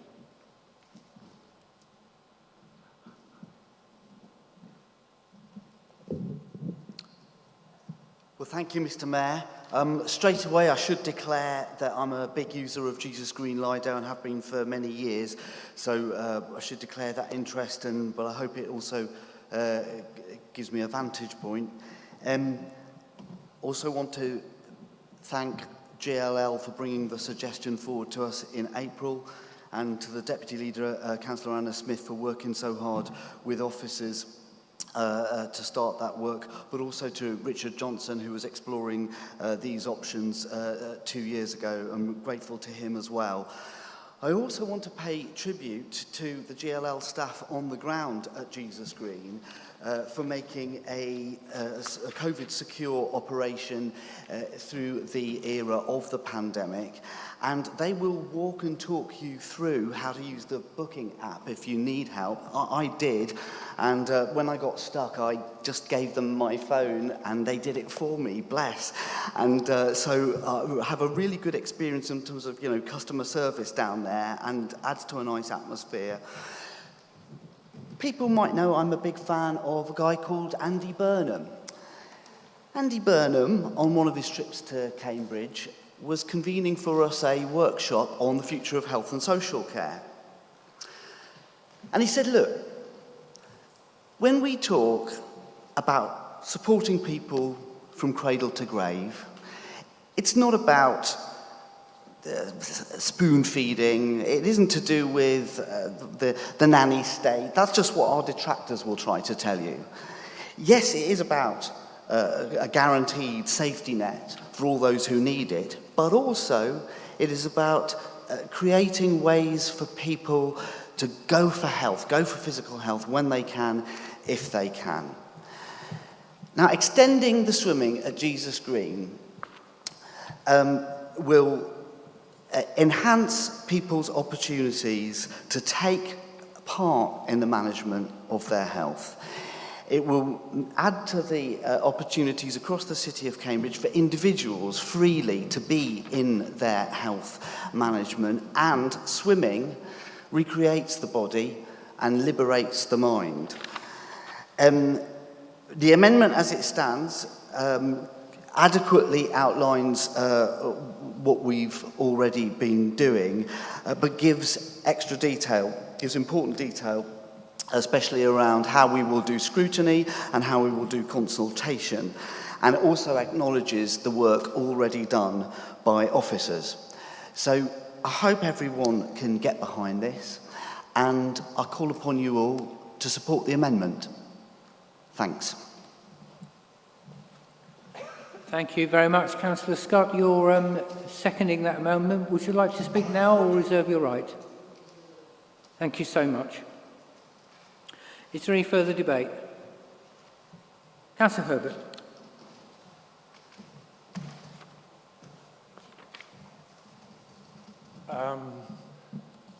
I'm glad that Councillor Bick brought this issue to the council chamber, but I do think it is a little disingenuous to suggest that this is a new idea, because the opening, and I didn't see Councillor Bick there on the 2nd of April when I did my 8 lengths. The opening this April was part of an effort which had occurred last year as well, and I was there at the first day last year. And there has been a discussion since April which has been widely through to members on this side, and also has shown the commitment that Councillor Shield mentioned from GLL, who have been enthusiastic about extending the season. So I don't know which officers Councillor Bick was speaking to, but they were the wrong ones, because there has been an active plan. There is a determination to extend the season. and we look forward to everybody supporting the principle today.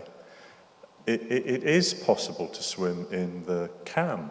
I watched another councillor that's here swim on Boxing Day. I would not go in when it was 4 degrees. I think there are limits.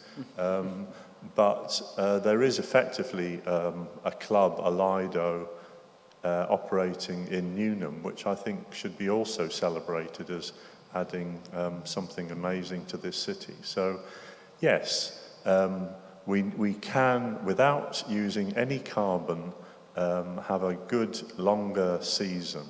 And it is, as we will celebrate in 2 years' time, amazing that we've got a 100-yard Lido in the middle of this city.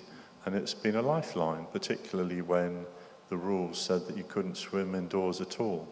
So we just welcome the fact that there's been attention to this. It is a precious asset.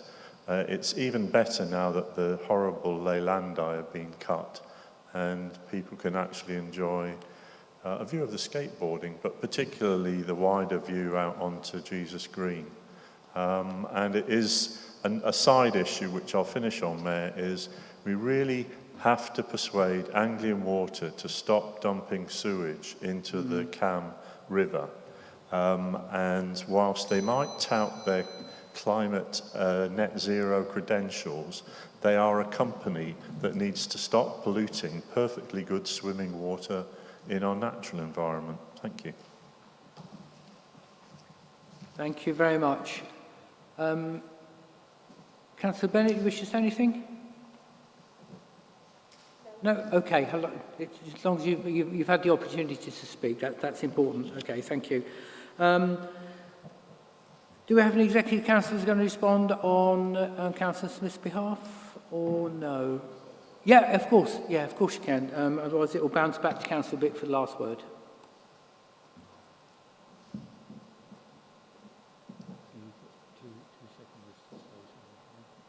Yeah, that's.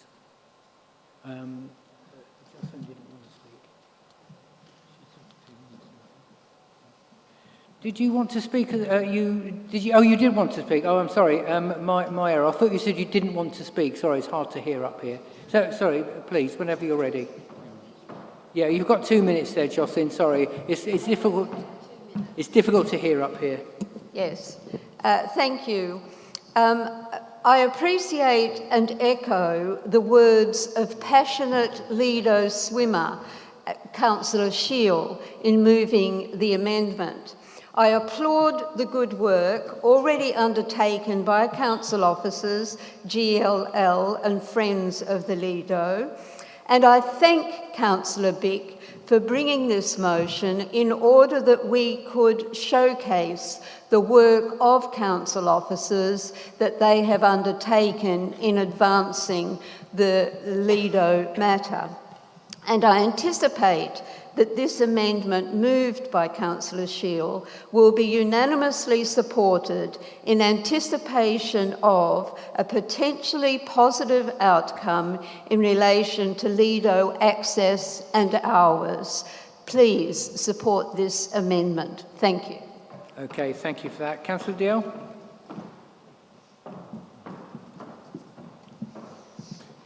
Thank you, Mr. Mayor. I will try and be brief. It seems to be getting quite competitive, so I should probably openly admit I have yet to swim in the Lido, but I think what I would note is after the events of the last year and following the interesting aspects of this debate, certainly I've never felt more tempted, and if from the sounds of it, if I'm going to be ready for the winter months, I am best to start soon. Yes, I know as a fact from residents who've also made representations to me on this, I'm sure others have received that in this room, that an opening would be very warmly received. The one thing I would note really is I think it would be great. It feels like there's a little bit of uncertainty over whether we can go ahead this autumn. But I think something that Councillor Bick did highlight is that this is a really kind of golden opportunity. This is a time, because of everything we've been through, where this is really in the front of people's minds. And therefore, I do hope that with the hard work of officers, we can make that happen this autumn and capture that particular enthusiasm coming out of lockdown. So thank you very much. Thank you very much. Councillor Herbert, did you wish to... Okay, in that case, Councillor Bick, you have the last word. Thank you. As I said earlier, Mr Mayor, I hope this discussion sends out positive messages about the Lido and the benefits of open-air swimming. I'll also be pleased if it gives some focus, as it appears to have done, and some determination to bring a successful conclusion to the discussions which, as we've heard, have been going on for some quite long time. The amendment, however, raises with me some concerns and some hopes. Hopes because it does appear to promise a plan for the coming winter, but concerns because it does qualify what is proposed in the motion, both by removing the transparency of sharing options and by, most importantly, constraining any solution to existing contractual arrangements. And I'm told that the existing contract only requires GLL to keep the Lido open from mid-May to mid-September. So this part of the amendment looks to circumvent progress rather than enable it. And at the very least, if that was a mistake, I don't know, but it does appear to muddy the waters. All this may turn out to be okay, and I hope it does if I hear the tone of members opposite, but clearly there is some suspicion aroused because the clearest positive response to this motion would have been, yes, we agree, vote for it and get on with defining the options and making a decision. And it's important to note that, that the intention was clearly not to do that. So excuse me if I suspend judgment on the amendment itself and abstain on that because I think it potentially limits the purpose of the motion. I cannot, in all honesty, say the motion is better if amended as proposed. I'm very happy for this to be proved okay in the course of time, and we'll no doubt see. But the proof of what happens after this isn't the words of the amendment, which sadly introduce a cloud of uncertainty over what might actually happen. So I will be abstaining on the amendment. Thank you. Okay, thank you very much.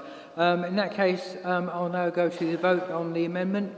Please can I see those in favour? So that's 20. And Sam at the back. Yes. Yeah, okay, thank you. And those against? 2. Thank you very much. And abstentions, please. So that's 10. Yeah. And I now go to vote on the motion as amended. All those in favour, please. I think that's everyone. So do I, but I'll say the words. Any against? Any abstentions? Thank you so much. To just note the written questions and answers provided under item 7 in your packs, please. I'd just like to say that thank you so much for such cooperation and being able to conclude the meeting in the way that we have. And I understand that it has stifled debate a little bit, but thank you so much for sticking with us. Could I just ask that you take all papers with you, because Gary doesn't have the facilities to shift them all from here back into the Guildhall. That would be extremely helpful. So everybody have a very safe journey home, and if we don't see you before, it will be Thursday the 21st of October will be our next meeting. With a bit of luck, we'll be next door. Thank you so much, everyone.